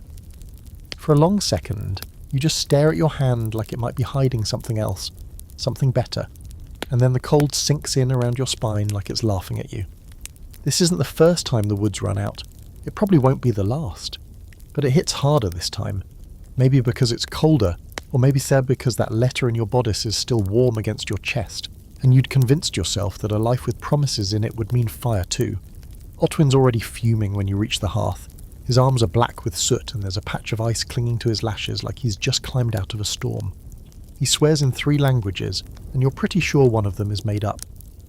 Someone stole the nightstack, he says, kicking the empty bin. Again. You sigh. Of course they did. The stack was meant to last 2 more nights, kept under lock, rationed carefully, counted by Madam herself. But locks don't matter much when a girl is desperate enough. All you need is a hairpin, a steady hand, and the kind of bone-deep cold that makes you stop caring about consequences. So now there's no wood, no heat, and no plan for what comes next. Tell her yet, you ask? Otwin scoffs. She already knows. She's looking for blood, not solutions. You glance toward the stairs. You can already hear Madam's footsteps, short, furious, as if stomping hard enough might conjure fuel out of the floorboards. She appears in the doorway like a storm cloud, wrapped in a fur-lined cloak that you know she keeps hidden under her bed. Her face is red from either rage or the chill outside, you're not sure which, and her hands are balled into fists. "Which one of you thieving little rats took it?" she hisses. "You think I'm running a charity? You think I light fires out of goodwill?" No one answers. That's the rule. Silence first. You don't make eye contact, you don't flinch, you just wait for her to burn herself out. But someone breaks. Clara. She shifts just slightly. And that's all Madame needs. "I see you," she snaps. "What did you trade it for, Some extra stew? A kiss from chimney sweep?" Clara's eyes fill, but she doesn't speak. She looks young now, 15 maybe. Pale, trembling. A bundle of nerves and regret. She doesn't deny it, and Madame doesn't press her. Just shakes her head, disgusted, and turns to the rest of you. "You want fire," she growls. "Earn it." You know what that means. Later that day, you're stationed near the back entrance, a scarf tied tight around your face to guard against the wind. Madame's orders are clear. Flirt with the passing vendors. Smile, like the sun's shining. Get what you can. Wood, coal, even peat if it's dry, charm it out of them. Trade what's necessary. By mid-afternoon you've got numb fingers and 2 sticks of kindling to show for it. But then you spot him. A man with a pushcart full of chopped wood and the expression of someone who hasn't smiled since midsummer. You put on your best face, the one with the red lips and the soft eyes. "You look cold," you say, voice feathered light. "I could keep you warm if you've got a log to spare." He raises a brow. "You offering what I think you are?" You don't answer, just tilt your head, smile. You take him into the small washroom near the back, barely private, barely clean, and do what's necessary. You keep your shawl on, your gloves too. He doesn't last long. When he leaves, he drops 4 thick logs beside the door. You carry them back in your arms, like offerings to a bitter god. The others cheer when they see you. It's not joyful, just relief. They know what it cost. but they're too cold to feel guilty about it. You feed the logs into the brazier one by one, and the fire grows slow and orange, casting fat shadows across the walls. It smells like pine and resin, and you breathe it in like it's perfume. That night, everyone sits a little closer. There's no rivalry, no bitterness, just quiet gratitude. Morel slips you the last bite of her biscuit. Johanna gives you her dry socks. Even Madame passes by and mutters something that might be approval, though it sounds more like a grunt. Later, you sit near the fire alone, fingers splayed over the heat. You're not proud of what you did, but you do it again. That's the thing no one tells you about survival. It doesn't always come wrapped in dignity. You think of the letter in your bodice, the question it asked. Would you leave? You wonder what he'd think if he saw you today, covered in ash, body sore, pride wrinkled like laundry left too long in the rain. Would he still write to you, still call your voice true? You don't know. But you reach for the pouch of wine-stained parchment anyway, pull it close, reread it for the 100th time, and for a few minutes you forget what you had to do to earn the fire. You just feel warm. The next morning someone steals the last of the kindling. Again. You just shake your head, wrap a scarf around your mouth, and get ready to flirt for firewood all over again. Yule comes with a whisper instead of a bang. No trumpets, no feast, no velvet banners like you once heard about from a drunk client who claimed to have seen the King's Hall. No carolers on street corners, no scent of roasted apples or sweetbread drifting in from bakeries. Just snow, endless, quiet snow. It muffles the whole world, makes everything seem slower, softer, and somehow more hollow. But you all pretend, because pretending is a kind of warmth, and tonight is the only kind you've got. Morel pulls a splintered flute from under her bed. No one even knew she had it, and plays a tune that's just barely recognisable as a Yule song. She closes her eyes while she plays, probably imagining herself somewhere better. You lean against the doorframe and hum along, your voice low, the melody clinging to the walls like breath on a cold window. Johanna hangs a length of dried ivy across the hearth. It's brittle and half dead, but it still smells faintly green, and that's enough. Clara cuts stars out of old cloth and pins them to the beams overhead. They droop like tired ghosts. Still, everyone looks up at them like they're shining. Even Madame plays along. She brings out a bottle of something amber and sweet, sets out a tin cup and pours a splash for everyone. It's barely more than a mouthful each, but it burns like magic. You hold yours in your hands for a while before sipping, letting the heat seep into your fingers. You haven't seen Madame smile in weeks, but tonight she raises her cup and mutters, "To the stubborn." It's the closest thing to a toast you'll get. You all raise your cups in reply and drink. Someone passes around a candle stub, and one by one you light your own, little flickers dancing in cold hands. The room brightens in patches, gold here, shadow there, until the whole place looks almost warm, almost holy. You sit in a circle on the floor with the other girls, shoulder to shoulder, sharing scarves and heat, your knees pressed together under a shared blanket. You trade stories, the kind you only tell when the wine loosens your tongue and the fire seems less likely to go out. Clara talks about her brother, who used to carve little animals from wood and leave them by her bedside on Yule morning. She says he disappeared last spring. No one asks how. Morel says she once danced for a count, not a brothel lie. An actual ballroom with silk slippers and everything. She smiles as she says it, but her eyes look like they're seeing something far away. You say nothing, you just listen, resting your head against the wall and letting the candlelight flicker across your face. Someone starts singing, soft and out of key. A hymn maybe, or a lullaby. You can't quite tell, but the sound wraps around you like a wool cloak. You close your eyes and let it. There's an old brothel belief that on Yule night ghosts come to check on the living, not to scare, not to haunt, just to see who's still breathing. Some girls swear they've felt a hand on their shoulder or heard someone whisper their name in the dark.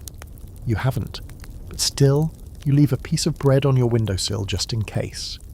Let the ghosts eat tonight. They've gone through worse than you. After the candles burn low and the wine is gone, you sneak upstairs and pull out the letter again. His words feel heavier tonight, like they carry more weight when the whole world is frozen. If you could leave, would you? Still no answer. But you think of it more often now. The idea of it, the shape of escape. You wonder if he's warm tonight, if his fire is still burning, if he's thinking of you under velvet blankets while snow falls outside his window. You doubt it, not because you don't believe he meant the letter, but because men like him never have to remember too hard. Warmth makes it easy to forget. But still, you trace the ink with your thumb and whisper the words to yourself. Downstairs, someone has started crying quietly. You don't know who it is, doesn't matter.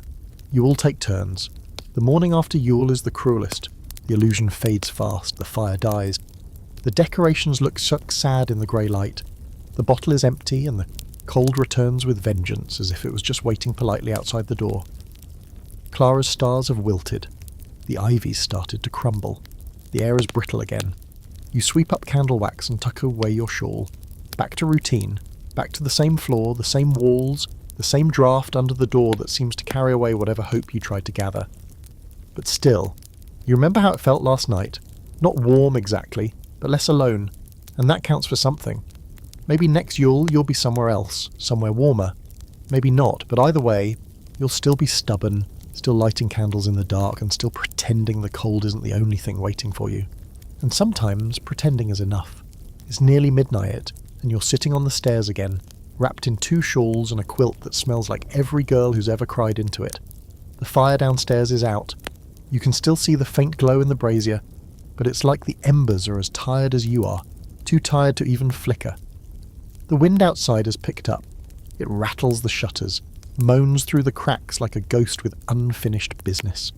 You wonder, idly, if you've died already and just didn't notice. Someone mentions it again, the warm room. You've heard about it since your first night here. Back then you believed it. Everyone did. The story went that Madame kept a secret room somewhere in the building, hidden behind a false wall or under a trapdoor. Inside was a full hearth, a feather bed, thick fur blankets, maybe even a steaming bath. Only one girl at a time got to use it, and only if she earned it, or if she was dying. Depending on who you asked. You were too new then to ask questions, too scared to speak up, too busy surviving. But now, every time the topic resurfaces, usually in the dead of winter, when the cold starts to feel less like weather and more like punishment, you catch yourself wondering, what if it's true? What if Madame does have a secret sanctuary tucked away, used for special clients or special girls? Tonight, Clara swears she saw someone disappear into the back hallway behind the linen closet. She had a candle, she whispers, wide-eyed, and Madame followed her in. They were gone for over an hour. Johanna snorts. She probably just fainted and needed a lie down. Clara shakes her head. No, she came back with red in her cheeks, and her hands weren't even shaking. That earns a long pause. Red cheeks, steady hands. In this weather, that's as good as a miracle. You stay silent, but your ears are burning. And later, long after the others have curled up under their ragged quilts, you tiptoe down the hallway yourself, just to look, just in case. You stand in front of the linen closet and listen. Nothing but the creak of old wood and the hiss of wind through the walls. You knock softly. Nothing. You press your hand to the wall beside it. Cold, solid and real. You want to believe it's there, you really do. Instead, you go back upstairs and lie awake in your bed, imagining the warm room in vivid detail. You picture the fire crackling and steady. You imagine the walls lined with books you can't read but would run your fingers across anyway. There's tea, you think. Real tea. And silence. Not the cold silence of this room, where everyone pretends not to hear each other breathing, but real silence. Peaceful, safe, the fantasy clings to you like an extra layer of clothes. Some say the room is earned. You have to please the right client, win Madame's favour, or survive enough winters that she decides you deserve it. Others think it's random, a lottery of suffering. If you look cold enough, desperate enough, she'll take pity and lead you there. You don't know which version is worse. A few girls claim it doesn't exist at all. Morel calls it a sugar-coated lie for desperate mouths. She says it's something Madame invented years ago, just to keep you all from falling apart. Hope is easier to manage than rebellion, she muttered once, while soaking her feet in a pot of lukewarm water and staring at the ceiling like it owed her an explanation. And maybe she's right. Maybe the warm room is just another trick, like telling yourself the man who wrote you that letter actually meant it. Like painting your lips red to pretend your body isn't turning into a slow frozen thing. But what if she's wrong?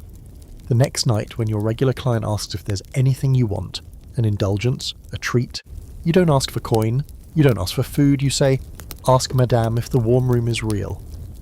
He laughs at first, thinks it's a game. Then he leans closer and says, "I've heard of it. Once. Years ago. Thought it was a rumour." You shrug. So did I. The next evening he comes back, leaves you a single candle. Thick. White. Beeswax. She said nothing, he tells you. Just sent this, you nod, trying not to show how fast your heart is beating. The candle sits on your shelf like an omen. You don't light it, not yet. You don't want to waste it if the warm room is real, and if it isn't, you want it to last as long as the illusion. The others notice. They ask questions. You lie. The warm room becomes all you can think about. You start listening harder at night, counting footsteps, watching shadows under doorways. You examine the floor for signs of wear, imagining hidden panels, secret latches. You press your hand to walls, knock some mock softly, wait for echoes that never come. Maybe it's madness, but madness is better than surrender. Then one night Johanna disappears. No warning, no word. Her bed still warm, her clothes still folded at the foot. You ask Madame. "She's gone," she says simply. "Where?" "Someplace better." The silence that follows is thick. No one says it out loud, but you all think the same thing. She's found it. The warm room. And now it's all real again. That night the air in the dormitory is different. Charged. You can feel the unspoken thoughts buzzing like flies. If one of you made it, maybe you can too. Maybe this place isn't just a waiting room for death after all. You light the candle. The scent of honey fills the air.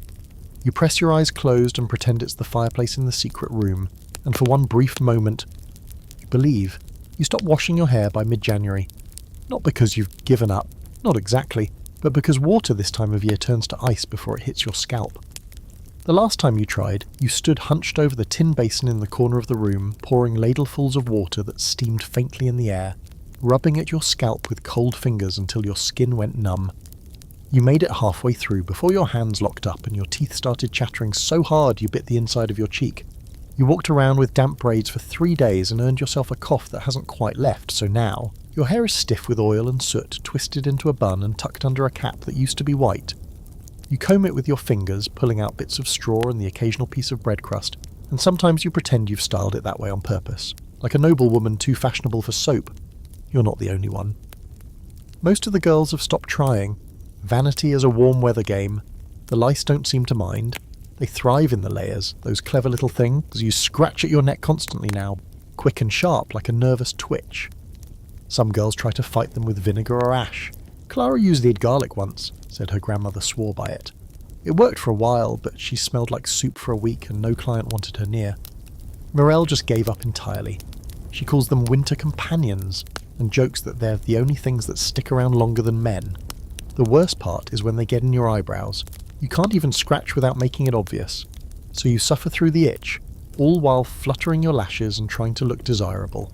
You've seen girls scratch mid-client before. Some men don't notice. Others ask, and you lie. You say it's a nervous tick, or you're allergic to wool, or you just need a moment. They almost always believe you. No one wants to admit the fantasy they paid for is infested. There's a girl who comes once a week from the apothecary district, brings little pots of lavender oil and combs with teeth so fine they look like needles. She calls herself the Tamer. No one knows her real name. She wears gloves and never smiles. For 2 copper coins, she'll pick through your hair in front of the hearth, muttering in the Latin as she works. Some say she used to be a nun before she found out lice paid better than prayer. Others think she's just mad. You've gone to her twice now, it hurts, she pulls hard and her comb is cold metal, but afterward your scalp feels lighter, cleaner, almost holy. The second time you paid with a client's button, shaped like a lion. She took it without a word. Madame doesn't care much about lice unless a client complains. Then she makes a show of it, brings out the vinegar, yells about hygiene, pretends like this isn't a building held together by spit and desperation. One time a nobleman found one crawling on his collar after he left. He sent a page back with a letter of outrage and a coin pouch full of nothing but buttons. Madame didn't stop laughing for 3 days. Still, there's a strange comfort in it, the lice. You joke about them, name them, tell each other they're the only family that'll never leave. On the coldest nights, when you huddle under the same blanket with 3 other girls, you whisper about them like fairy tale creatures. The Lice Queen, Morel once called one. She only feeds on dreams. But it's not just lice. It's your skin too. Winter makes everything peel. Your hands are raw from scrubbing, your elbows grey and cracked, your knees scabbed from slipping on ice-covered stairs. You rub tallow into your palms every night, though you're not sure it does anything but make your sheets smell like boiled meat. You've stopped wearing perfume. It freezes in the bottle anyway. Your scent now is smoke, old wool, sweat, and whatever herbs you've stuffed in your pockets to keep the air from getting too rank. Pennyroyal, sage, sometimes cloves if you're lucky. You catch yourself sniffing your own clothes sometimes, out of habit, like checking your breath before a kiss. You don't know what you expect. It's not like you're fooling anyone. But still, you keep up the little habits. You scrape under your nails. You pluck stray hairs from your chin with the tip of a sewing needle. You polish your boots with a rag until they shine for exactly 3 steps before the mud swallows them again. It's all pointless, but it gives your fingers something to do other than shake. And the hair, even unwashed, becomes a shield. You let it grow longer, heavier, let it fall in waves around your face when a client wants softness. You braid it when you want to seem elegant. You pin it back when you need to be sharp. It's become another tool, another lie. If it hides your red ears or frostbitten cheeks, then it's working. There's one girl, new, barely here a week, who still washes every day. She uses water from her own bucket, warmed over stolen coals, and scrubs like she's trying to erase something. Her hair is always damp, always fragrant with mint or rosewater. The rest of you watch her like she's burning money in front of a starving crowd. Mirelle says, "Give her 2 more weeks, she'll be scratching like the rest of us." But secretly you admire her, not because you think she'll last, because she's still fighting, still clinging to something soft in a place that has rubbed every edge raw. That night, you brush your hair with your fingers until it untangles.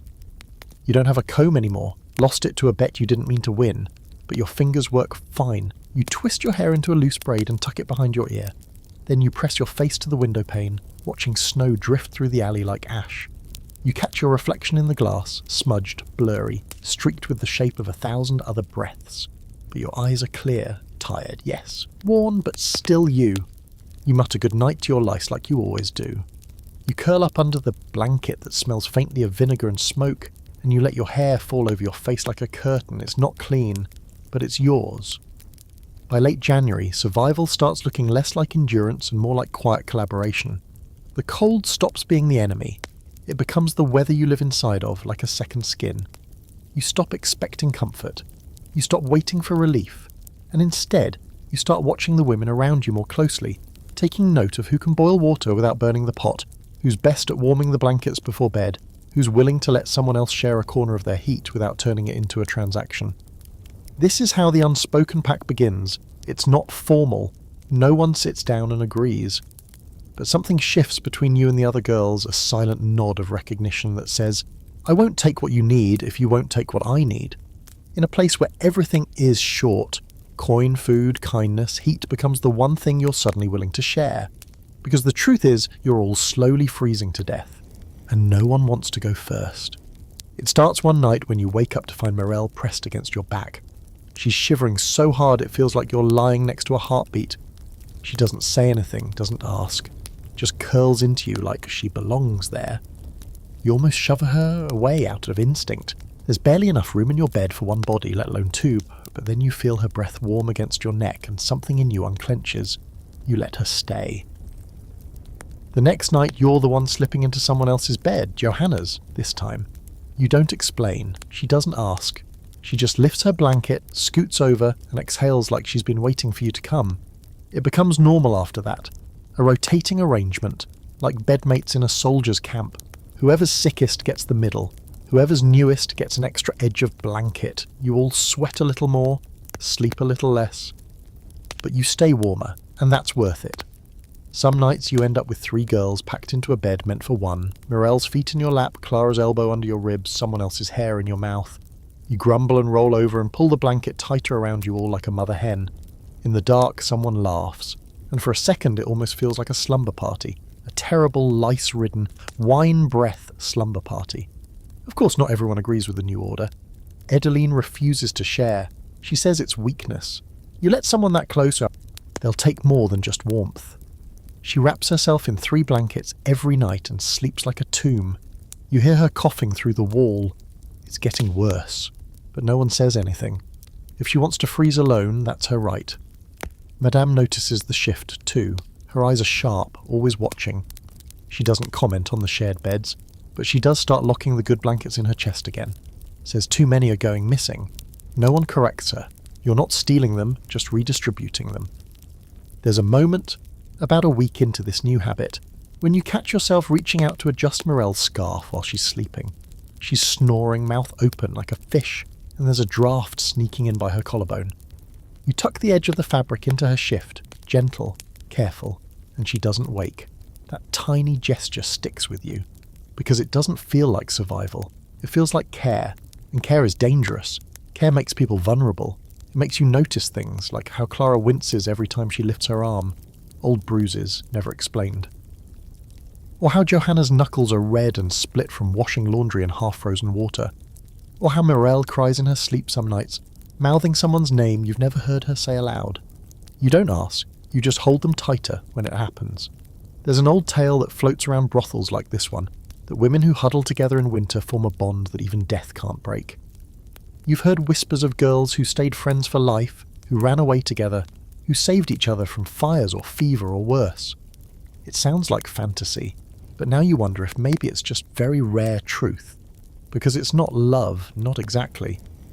It's something colder and deeper, a kind of loyalty forged in damp sheets and sleepless nights. You don't trust each other with secrets, but you trust each other with warmth. And that feels like a kind of intimacy most men couldn't name, even if you explained it to them in slow, patient detail. The funny thing is, the men don't notice. They never do. They come and go, eyes glazed from drink, fingers stiff from the walk through the snow, noses red, looking for something soft to remind them they're alive. You let them believe it's you. They never think to ask who kept you warm the night before. Once, a client asked you who you spent your nights with. You lied and said no one. He liked that. Said it made him feel bewitched. You didn't correct him.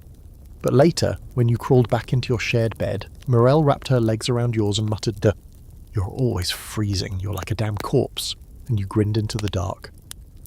One night there's a storm so violent the roof leaks in 3 places. You all move your beds closer to the centre of the room, dragging blankets and bodies like refugees in your own home. You pile into one bed, 6 girls. It's a disaster. Elbows everywhere, breath fogging the air. You can't even turn without bumping into someone, but you're warm. You wake up the next morning sore, tangled in limbs, hair in your mouth, a foot in your armpit, and you laugh. Not loudly, not happily, just a soft, stunned sound, like your body forgot it was allowed. It's not a solution. It won't last forever, but for now you've got each other. You've got shared heat and bad jokes and stolen moments of peace. You don't know what the spring will bring, but tonight there are 5 bodies in your bed, and none of them are men, and you've never felt safer. Tilda's shoes are still by her bed when she disappears. Small, soft leather slippers with one worn sole and a frayed buckle, nothing special except they're the only pair she owned. She left them neatly arranged, side by side, as if she expected to come back for them, as if she was just stepping out for a moment. But she didn't return, and by morning the silence in her bed is louder than any scream could be.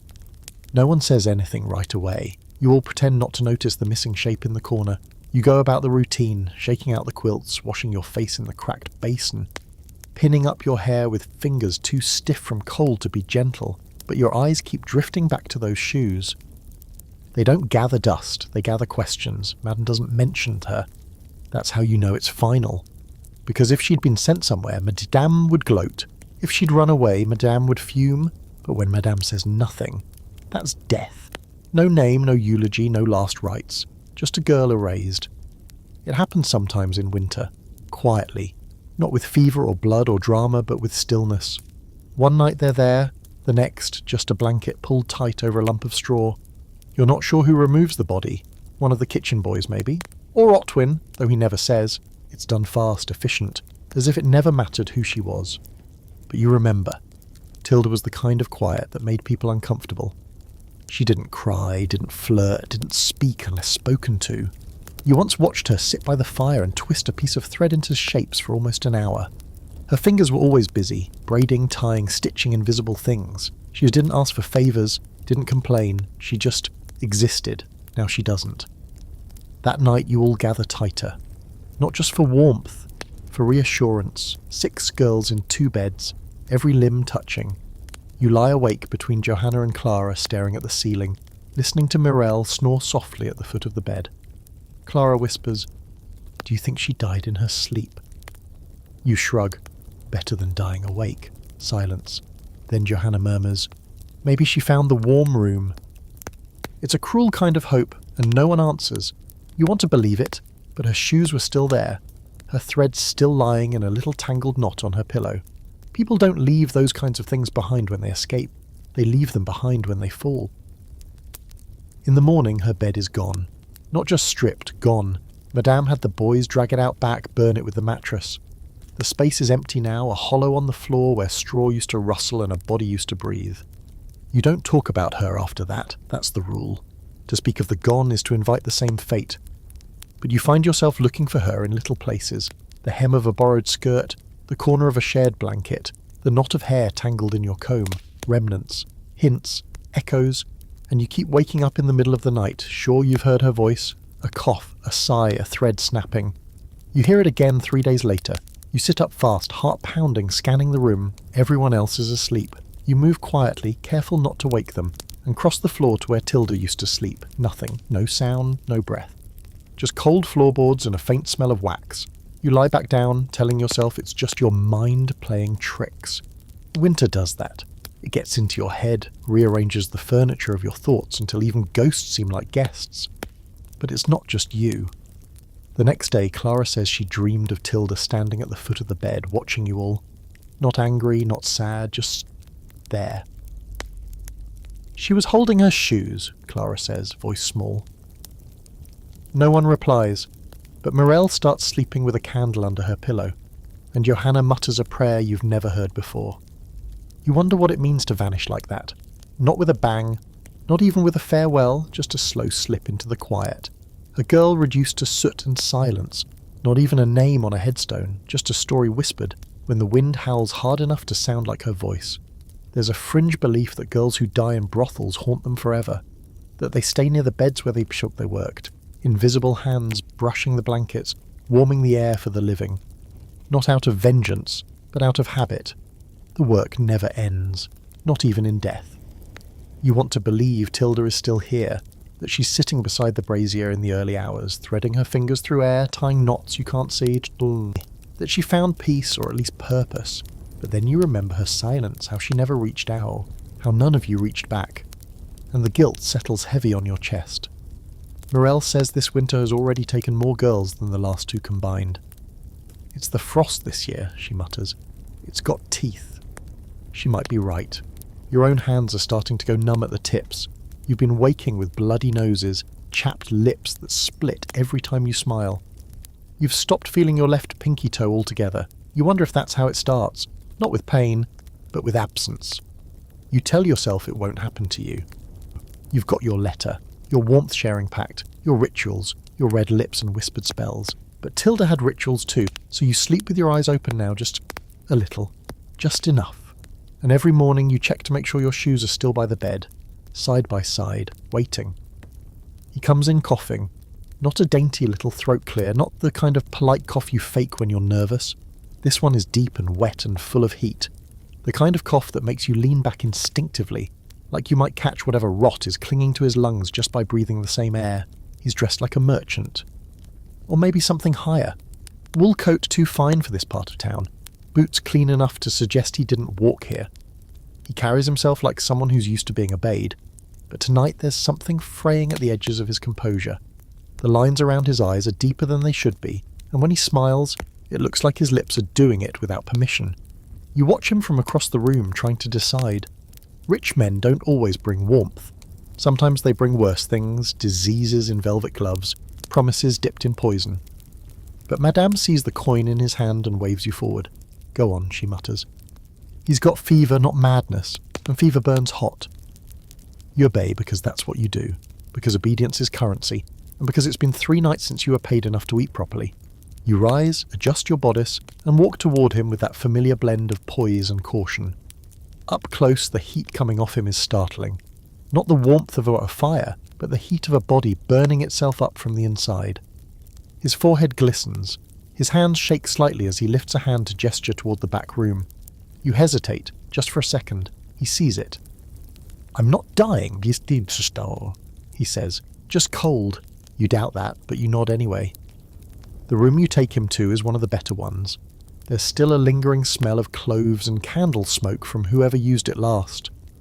A thin blanket sits folded at the foot of the bed, but the brazier in the corner is almost out.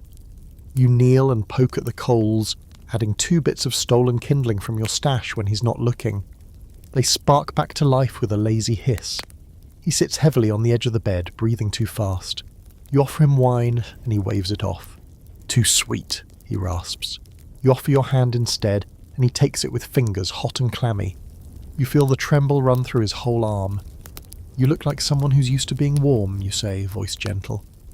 He laughs, a short bitter bark that ends in another cough. "I've been in bed with the chill for weeks. This is my first time out. I thought maybe you'd help me sweat it out." That's one way of putting it. You press the back of your hand to his cheek like a mother checking on a child. His skin burns. You've touched ovens that felt cooler, but still he leans into it, hungry for touch. You guide him back onto the mattress. His breath is ragged, but his hands are still insistent. You let him move you. Let him pretend he's in control. Every time he coughs, you flinch a little more.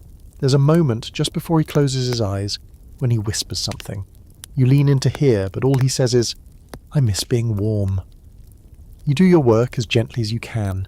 He doesn't ask for much, just closeness, just skin, just the illusion of comfort.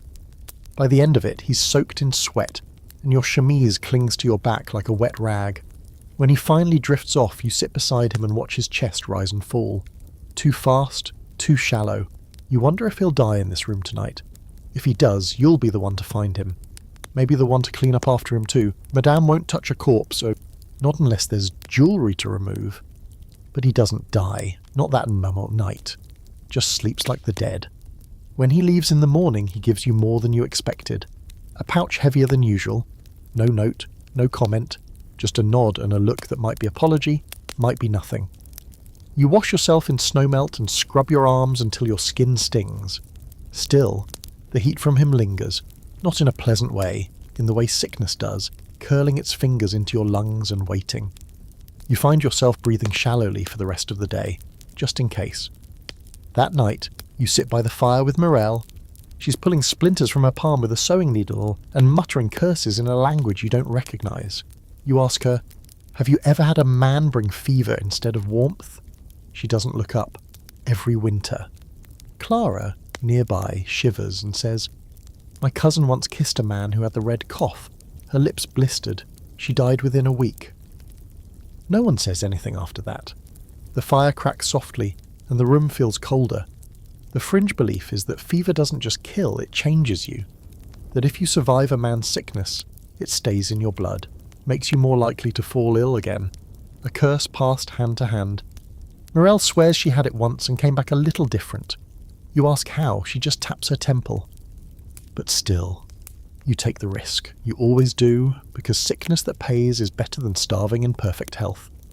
A few days later he returns, still coughing, still burning, but you don't take him this time. Madame gives him to someone else. You watch from the hallway as he disappears into a back room with a new girl. A replacement for Tilda, you think. The girl looks nervous, she'll learn. You say nothing, because you remember the weight of his heat. And you know this time he might not walk out. He's wearing a cross. Not the small kind tucked under a shirt, not the quiet kind of faith you see on desperate men who mutter prayers before spilling their seed. No, this one is bold, silver, heavy,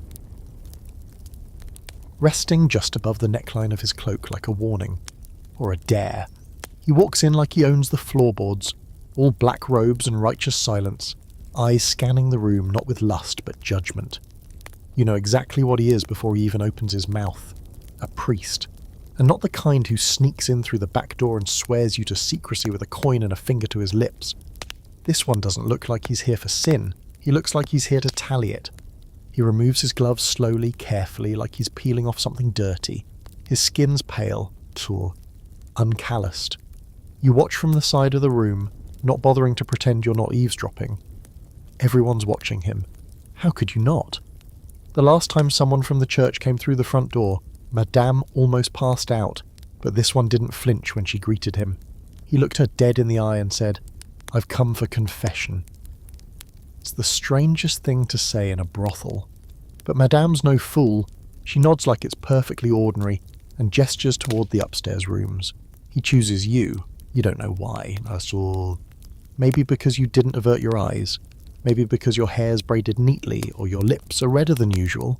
Or maybe he picked you because he sees something he wants to fix. Up close, he smells like frankincense and cold metal. His eyes are the colour of slate, his mouth tight with control. You walk ahead of him without speaking, leading him to the small room with the good latch and the extra blanket. You light a candle. He sits down, and then he talks. He doesn't touch you, not at first. Just looks at the floor and begins speaking as if you've asked him to, like you're the confessor, not the condemned.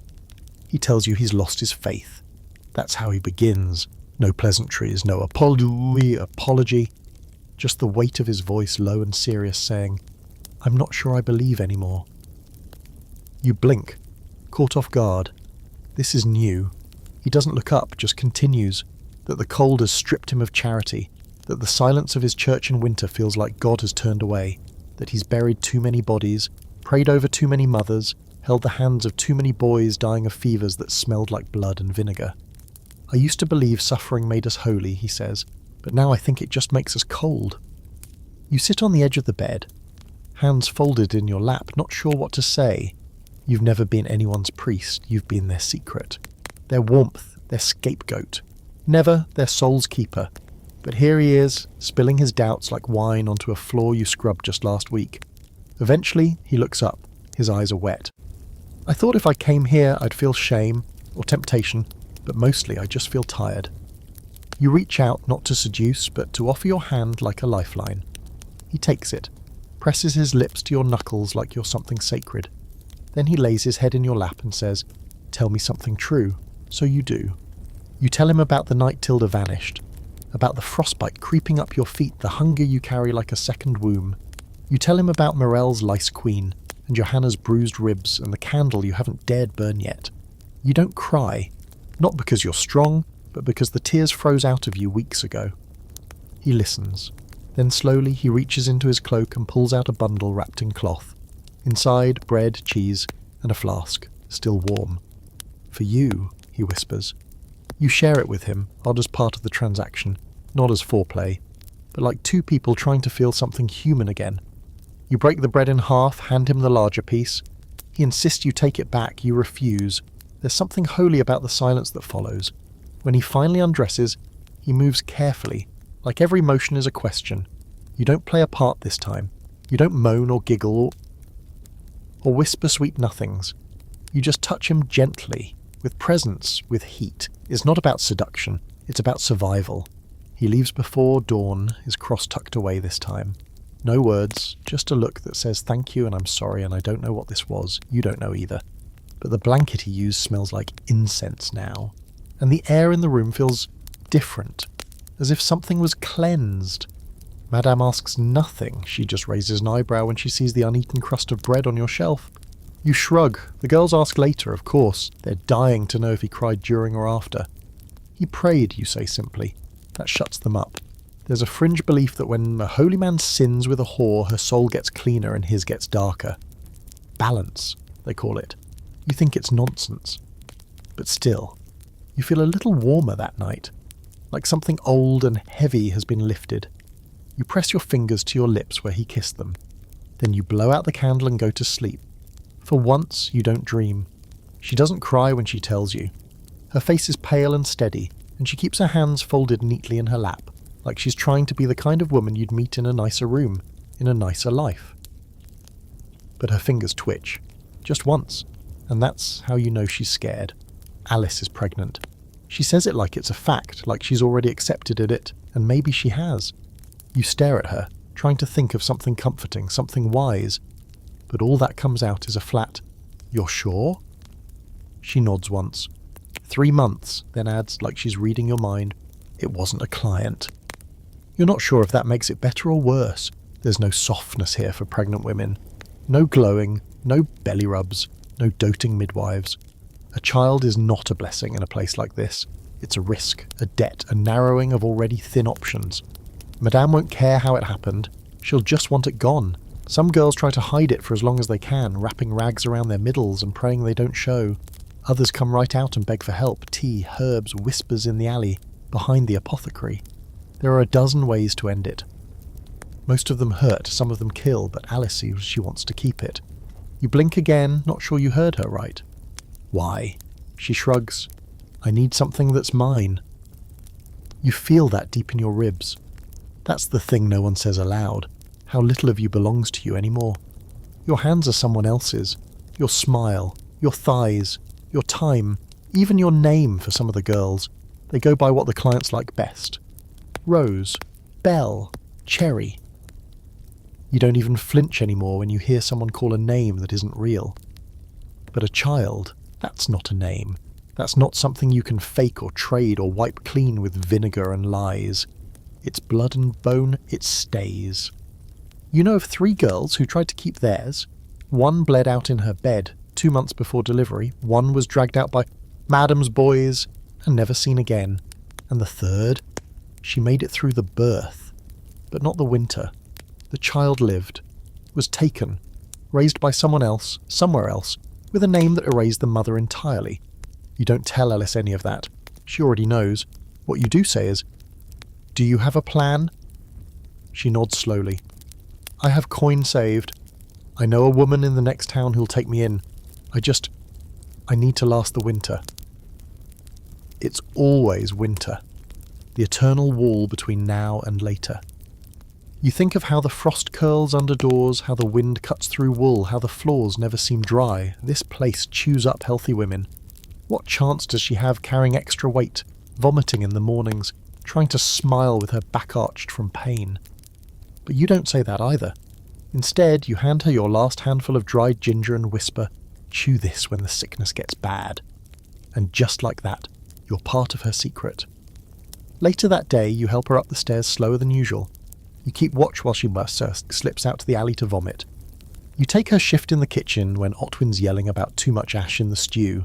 No one says anything yet. Maybe they suspect, maybe they don't care, but you do. You start slipping her the better scraps, giving her the thicker blankets, sitting with her longer at night, rubbing her back the way your mother once did when you were too sick to sleep.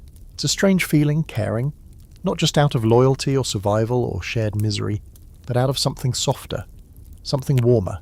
And then, of course, Madame finds out. You don't know how. Maybe someone told, maybe she noticed. She sees everything eventually. She calls Alice into her room. Doesn't raise her voice, doesn't throw anything, just stares at her for a long, long time. Then she gives her a choice. "You can stay until the belly shows," Madame says. "After that, you're not my problem." Alice comes back with her face blank and her hands trembling. She doesn't speak for the rest of the night. You sit next to her, shoulder to shoulder, not touching, not speaking either. There's a fringe belief in the brothel that a child conceived in winter carries the cold in its bones forever, that it grows into a quiet, sharp thing, clever, hard, like the girls who carry them. You wonder what kind of child Alice will bring into the world. If it will look like her, big eyes and clever mouth, or if it will carry the shape of the man she never names. You want to believe it will be born in spring, in warmth, in light, but that's a long way off. One night you hear Alice singing, soft under her breath. A lullaby. You recognise the melody. Your mother sang it too. You hadn't realised you'd forgotten it until you heard it again. You let her sing, you keep her secret. You swear silently to help her reach that next season. And in the dark, pressed between 4 other girls under a threadbare blanket, you realise this child, this not yet formed promise, is the bravest thing any of you have dared to carry. She's counting blankets again. Madame does this when she's in a mood, pulls open the locked chest by her bed, the one with the thick iron latch and the key always tucked in her bra, and begins inventorying her investments. She keeps them folded like holy relics, sorted by weight and fabric, each one labelled with a little stitched number in the corner. You've seen her unfold a wool throw like it's a ledger, smoothing it over her lap and running her fingers across the weave like she's searching for betrayal. This morning, you're all woken up early by her stomping down the hallway with 3 of those blankets in her arms. "Thieves," she mutters, loud enough for everyone to hear. "Ungrateful little mice, chewing through everything I give." You sit up, rubbing your eyes. Morel groans and pulls the sheet over her head. Clara freezes mid-stretch, already bracing. Madame doesn't shout. That's the dangerous thing. She whispers when she's furious, low and smooth, like a knife sliding out of its sheath. We're down 2 fleece, 1 fur, and the patchwork with the red corner. Anyone want to explain where those went? No one speaks. You've all learned better. She paces like a wolf. Maybe you're all cold. Maybe you think I don't notice when things walk off, but let me tell you something. She lifts one blanket and shakes it. Dust floats into the cold air. Nothing disappears without a price. That's the thing about Madame. She believes in math more than mercy. Every log of wood, every ladle of soup, every blanket in that chest has a cost, and if you can't pay in coin or performance, she'll take it out of your skin or your pride. She's not cruel for cruelty's sake. That would almost be easier. Madame is transactional, clinical. She sees this brothel as a business with spreadsheets instead of souls. Girls come and go. Blankets stay. You glance at Alice across the room, her face drawn tight. You know 2 of those missing blankets are under her bed, tucked away for when the mornings get sharper and her belly grows heavier. You helped her hide them. You also know if Madame finds out, Alice is done, but you say nothing. You sit still, hands in your lap, eyes downcast like everyone else. Eventually, Madame huffs and turns on her heel. Fine, she says. If you won't confess, I'll just take one from each of you. Consider it fair punishment. There's a murmur of protest, small, soft. Morel says, but we didn't, and gets a sharp look that shuts her up immediately. One by one, Madame takes a blanket from each bed, folds it with stiff precision, and returns it to the chest. When she leaves, the hallway smells like her lavender oil and fury. That night, the cold bites harder. You and Morel press back to back, sharing your one remaining blanket. Clara cries quietly into her pillow. Johanna mutters that she'll steal it all back the first chance she gets. No one stops her. The air in the brothel changes, not just temperature. Mood. Trust feels thinner now, like the blankets, stretched too far and starting to tear. Even among the girls, there's tension. Someone told Madame about the missing blankets. That's the only explanation. You all glance at each other sideways, wondering who broke, who panicked, who traded comfort for safety. The silence that follows is dangerous. It breaks the unspoken pact. Morel starts sleeping alone again. Johanna snaps at Clara when she tries to squeeze into bed beside her. Even you hesitate before crawling under a shared quilt. The warmth isn't worth the suspicion. Only Alice keeps her calm. She moves carefully through the days, folding laundry with a serene focus, rubbing her stomach when she thinks no one is watching. She started humming sometimes, low, tuneless, like her voice is just reminding her throat it still works. You don't ask how she's holding up. You know the answer would be too honest. You wonder what Madame will do when the bump becomes undeniable. If she'll force her out into the snow, if she'll wait until the baby's nearly due before calling in one of those cruel, grinning women with their whispered tea and rusted instruments. You start sleeping lighter, listening harder, planning. You've heard rumours of girls who made it out. A baker's wife who used to sell her body behind the mill married a man with rough hands and a quiet house. A seamstress who stitched her way to independence. A girl who disappeared into the woods one winter and came back with her own coin and no stories she wanted to share. But for every tale like that, there are 10 that end in ditches, in locked rooms, in blood. You begin hoarding again, not money. There's none to spare. You hoard warmth, bits of cloth, a tin cup, matches, a spool of thread, things that might be useful if you had to run or if Alice did. You hide them in the hollow under your mattress where the floorboards lift. Not much fits, but it makes you feel prepared, like you're not just waiting for the worst. Madame keeps counting blankets. You keep counting days. The fringe belief is that when a brothel girl takes more than her share, she shortens her own life. That the warmth she steals becomes owed, and the cold comes to collect it, one breath at a time. But you think that's a story Madame tells to keep you afraid. Like the warm room, like the ghost of Tilda. You don't believe in her numbers anymore. You believe in Alice, in the rise and fall of her belly, in the way she smiles just slightly when you slip her a boiled potato without anyone seeing. One night you're sure Madame finds the hidden blankets. You hear her upstairs. The sound of wood creaking under her footsteps. A pause, then a cough, low and disbelieving. You freeze, but she doesn't come down. The next morning nothing has changed. You don't ask, neither does Alice. Maybe Madame is waiting. Maybe she's giving her a chance, or maybe, for once, she's letting the math go. The walls are made of lies and sawdust. That's what Mirelle says when she presses her ear against the plank behind her bed and grins like she's found a treasure map. They're hollow, she whispers, like secrets wrapped in splinters. You don't ask how she knows. She's been here longer than almost anyone. And long-timers all develop a kind of sixth sense for the brothel's bones, where the drafts slip in, where the floor creaks least, where you can listen without being heard. You try it one night, just to see. Press your cheek against the damp wood panelling in your room and close one eye. The grain is rough, but behind it, noise, barely there, like whispers sliding under a door. You hear a cough, then a name, then a pause. You recognise none of it. But someone is talking behind the wall. It's not impossible. This building has been expanded and gutted and rebuilt more times than anyone remembers.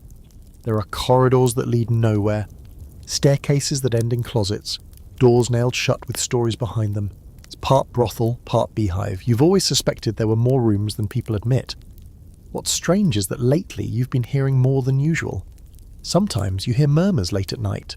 Men's voices, low and urgent, like plans being made. Sometimes you hear crying that doesn't sound like any of the girls, and once you swear you hear laughter. Not cruel, not lustful, just light, ordinary laughter, as if someone behind the wall is living a completely different kind of life. You tell Clara and she turns pale. I heard someone say your name yesterday, she whispers. Through the wall, clear as day. You blink. Who? She shakes her head. Didn't sound like any of us. That night you barely sleep. You lie still, staring at the ceiling, ears tuned to every pop of wood and shuffle of footsteps. At one point you hear something that makes your blood run cold. A knock. Just one, soft, against the wall behind your bed. You don't respond, you don't breathe, you wait. It never comes again. In the morning you move your bed away from the wall. You start noticing other things too. The floorboards near Madame's room seem newer than the others. Less worn, less groaned over, and she always locks that door behind her, even when she's just going down the hall. Once, you catch a glimpse through the open crack, a lantern burning steady, a map on the table, and what looks like a stack of sealed letters. You think of your own letter, the one hidden under your mattress, read so many times the corners are soft as petals. You wonder if it ever left, if it ever mattered. If someone else is reading it now, behind some secret panel, laughing or crying or using it as kindling. There's a fringe belief that brothel walls remember everything, that the wood soaks up the sins and stories of those who live inside, and that if you lean in close enough, it'll whisper them back to you. Not in words, but in feelings, in chills, in the sudden certainty that you're not alone, even when you are. You test the theory. Late one night, after everyone's asleep, you bring a candle to the wall behind Alice's bed and knock. Twice. Softly, just to see. Nothing happens. But when you lean in, your ear pressed flat, you hear something. Not voices this time. Music. Faint. A violin, maybe. Playing a tune you swear you've never heard. But that makes your throat tighten all the same. You pull back quickly. Heart pounding. What is it? Alice mumbles, half awake. Nothing, you lie. Just wind. But you both know it isn't. From then on, you start treating the walls like another person in the room. You don't speak secrets near them. You don't cry against them. You keep your distance, and you're not the only one. The others start shifting their beds, hanging cloth from nails to muffle sound. Clara tapes bits of wax over the wall seams. Mirelle carves a charm into the floor with her comb. Johanna, ever practical, mutters, "If someone's watching, let them. Maybe they'll learn something useful." But her bed's been turned away from the wall too. The walls might not be magic, they might just be old and thin and full of holes. But they know things, that much is clear. One morning you find something tucked into the crack between two panels, a slip of paper. No name, no address, just 3 words scrawled in ink. Still here, listening. You don't tell anyone. You burn it in the brazier and watch the ashes spiral upward like a prayer. But that night you dream of doors that don't exist, of staircases that spiral down forever, of whispers curling around your ears like smoke. You wake sweating, clutching your blanket like it's armour. Across the room, Alice stirs and asks, "Did you hear it again?" You don't answer. There's no need, because the walls hear everything, even the things you don't say. The thaw is starting. You don't believe it at first. It's still cold, still miserable. The floorboards still sting your bare feet when you climb out of bed. Your breath still fogs in front of your lips like a ghost trying to escape. But there's something about the way the light hits the window in the early morning, soft and golden instead of sharp and grey. Something about how the icicles drip instead of clink. Something about how the wind sounds just a little less like teeth. You tell Morel, and she shrugs. Early thaw means late snow. She says it like a curse. Winter always fakes us out once before she leaves for real. She might be right, but still, the signs are there. A patch of mud instead of ice outside the kitchen door. A robin, not singing, but watching from the fence post like it's trying to remember its lines. The frost on the windows now melts by mid-morning instead of lingering all day. You start cracking the window open an inch at night, just for the air. Your skin doesn't hurt when you wash your face anymore. That's worth something. But with the warmth comes the other thing, movement. The kind of men who vanish during the deepest part of the winter start showing up again. Merchants with thick coin pouches, soldiers with spring leaves in their hands, and younger boys too drunk on the changing season to think straight. They come in with mud on their boots and voices too loud, trying to reclaim a version of themselves they packed away for the winter. Some of them bring gifts, coins, yes, but also things like ribbons, sweet almonds, citrus if they're rich or faking it. You take the offerings with your practiced smile, but part of you feels wary. There's always a price to warmth. Madame starts moving differently too. You notice it first in her shoes. She's wearing the red pair again, the ones with the worn velvet and polished buckles. She smiles more, though never at the right moments. She brings out the spring scarves, tells you all to freshen up. "Time to bloom again," she says, snapping her fan open like a blade. But no one's really blooming. You're all just thawing out of something. Alice more than anyone. Her belly is visible now, just barely, just enough. You'd think it was a soft meal if you didn't know better. The girls notice but say nothing. Morel pretends she hasn't seen the way Alice hunches when she climbs stairs. Clara offers her the last of her goose fat without comment. Even Madame has gone quiet. Maybe she's waiting. Maybe she's giving her time to say goodbye. You try not to think about it too much. Instead, you start preparing, quietly. You slip a small knife into the bundle under your bed, the one with the thread and the tin cup and the matches. You find an old shawl at the bottom of the laundry heap and patch the holes with bits of scrap. You tie it tight with twine and tuck it into your mattress. The letter's still there too. You reread it less often now. Not because it hurts, but because the words have stopped feeling like a door. They feel like a window instead, one you can look through but not walk out of. He hasn't written again.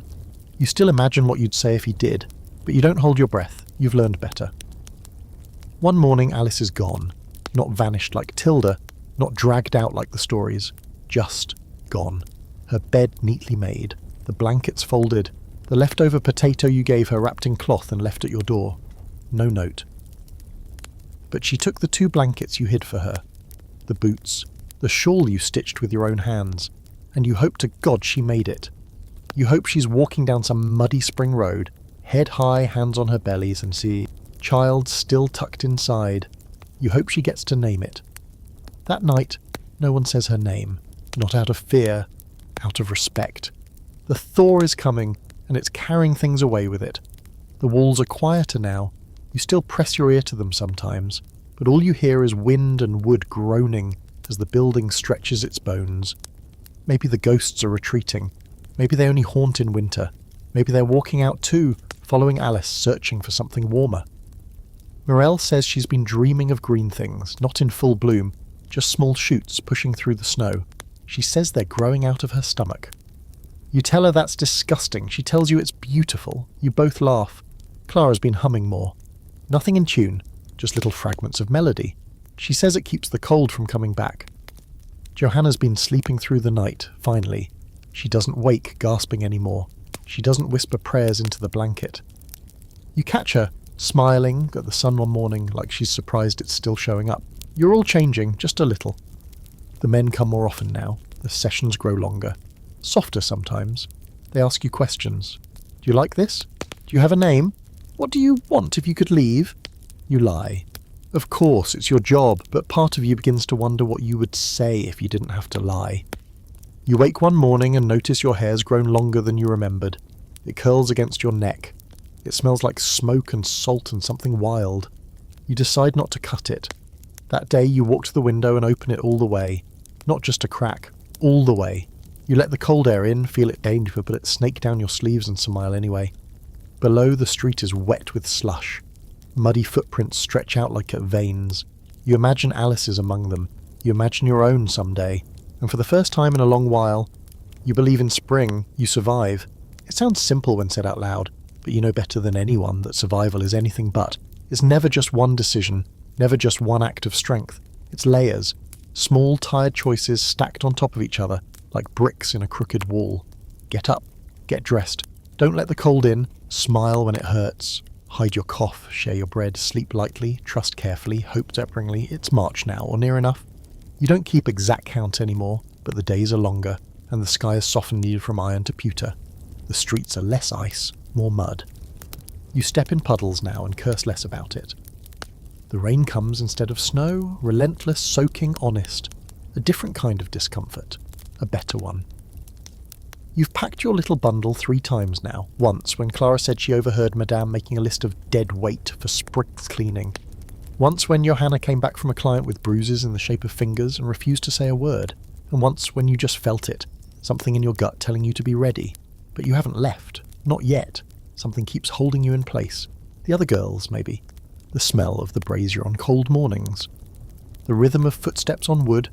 The life you've made out of scraps. Mirelle says the pigeons are back. You all gather at the window to watch a few of them huddle on the roofline. Fat little bastards, she says, smiling like someone who's been mad at the sky all winter and is only just remembering how to forgive it. Clara tries to feed them a crust. One comes close, pecks it, and flies off. Later that night, Madame calls a meeting. She's seated in the big chair, the one with the stuffing coming out of the arm, and there's wine stains no one mentions. She's wearing a shawl trimmed in lace that must have come from better days, and she's got that look again, the one she wears like a weapon. I'm opening a second house, she says. No preamble. The room goes still. It'll be smaller, cleaner, newer, for better clients. I'll be taking 4 girls. You'll earn more. Work less, but you have to be ready. She lets the word hang there like a threat or a promise. You all know what it means. Ready doesn't just mean able. It means compliant. It means loyal. It means someone who won't ask questions when Madame takes more than she gives. She scans the room, eyes sharp, calculating. She's already picked 3. That much is obvious. You're not sure if you're the 4th. That night, the house is quieter than it's been all winter. No laughter, no whispers. Everyone's weighing their own worth, wondering where they fall on the invisible scale Madame uses. You sit with your knees tucked to your chest, blanket over your shoulders, listening to Mirelle mutter to herself while combing her hair like it matters again. Would you go? She asks suddenly. You don't answer, because you don't know. The offer means more heat, more food, fewer clients, maybe even a real mattress, not straw. But it also means more control, a tighter leash. Madame will own every part of you right down to your dreams. Still, it's tempting. It's survival. You sleep on it and dream of Alice. She's in a field, no snow, no mud, just tall grass and blue sky. Her child is in her arms, wrapped in a red blanket, face turned toward the sun. She doesn't say anything, just looks at you with the eyes that ask, why are you still there? You wake with your answer. By dawn, your bag is packed again. You tuck the letter inside, folded one last time. You count the coins, 7. Enough to buy a carriage ride halfway out of the city, or a night's stay somewhere you won't be recognised. Mirelle catches you at the door. She doesn't cry, she just hugs you tight, fast. Like she's afraid letting go means forgetting. Find her, she says, or find somewhere. You nod, you don't promise, you've learnt not to. Clara gives you a bundle of dried mint. Johanna pretends she doesn't see you leaving, but slips a wedge of hard cheese into your coat pocket later. Even Madame says nothing, just watches from the hallway, arms folded like she expected this. You step outside and the air smells like earth, not frost. That's how you know the winter has ended. You walk quickly, boots splashing through puddles, heart hammering like a second set of footsteps. For a moment you think someone's following you. You turn. No one, just the city. Waking up, just the brothel shrinking behind you. You pass a bakery with its shutters open. A boy sweeping the stoop tosses you a piece of bread without asking your name. You take it. You nod. You move on. Everything is wet and alive. You breathe. You survive. You walk. You don't know where you're going yet. A town, a village, a woman with a warm house and an open door. maybe even a letter waiting for you at some distant inn, never sent but somehow received. All you know is this: you are out, not saved, not safe, but out, and sometimes that's enough, sometimes that's everything. You're not sure when you finally stop walking. The road stretches on for days, maybe weeks. It's hard to keep track without someone to tell you when to wake, or when to eat, or when to smile. The world outside the brothel moves slower, softer. The air feels different. Less like something you have to wrestle, and more like something that meets you halfway.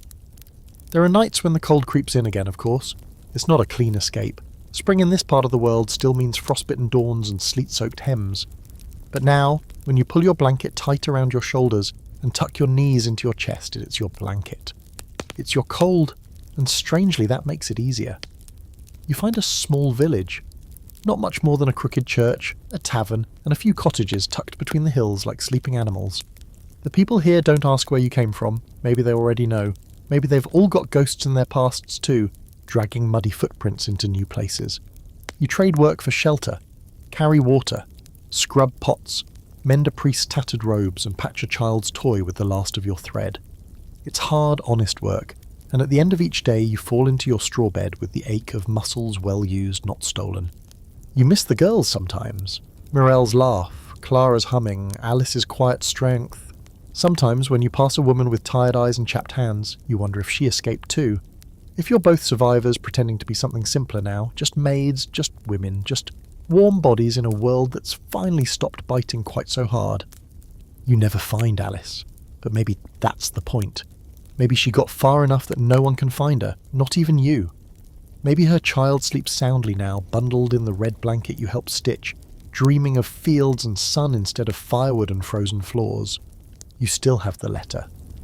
Folded and hidden, always close, you've stopped reading it, but you don't burn it either. Some things aren't for forgetting, and one day, on a walk just outside the village, you find the first real bloom of the season. A crocus. Tiny pearl, stubborn, pushing up through mud and dead leaves like it has no idea how cruel the world can be. You kneel beside it, fingers cold in the dirt, and smile for the first time in weeks.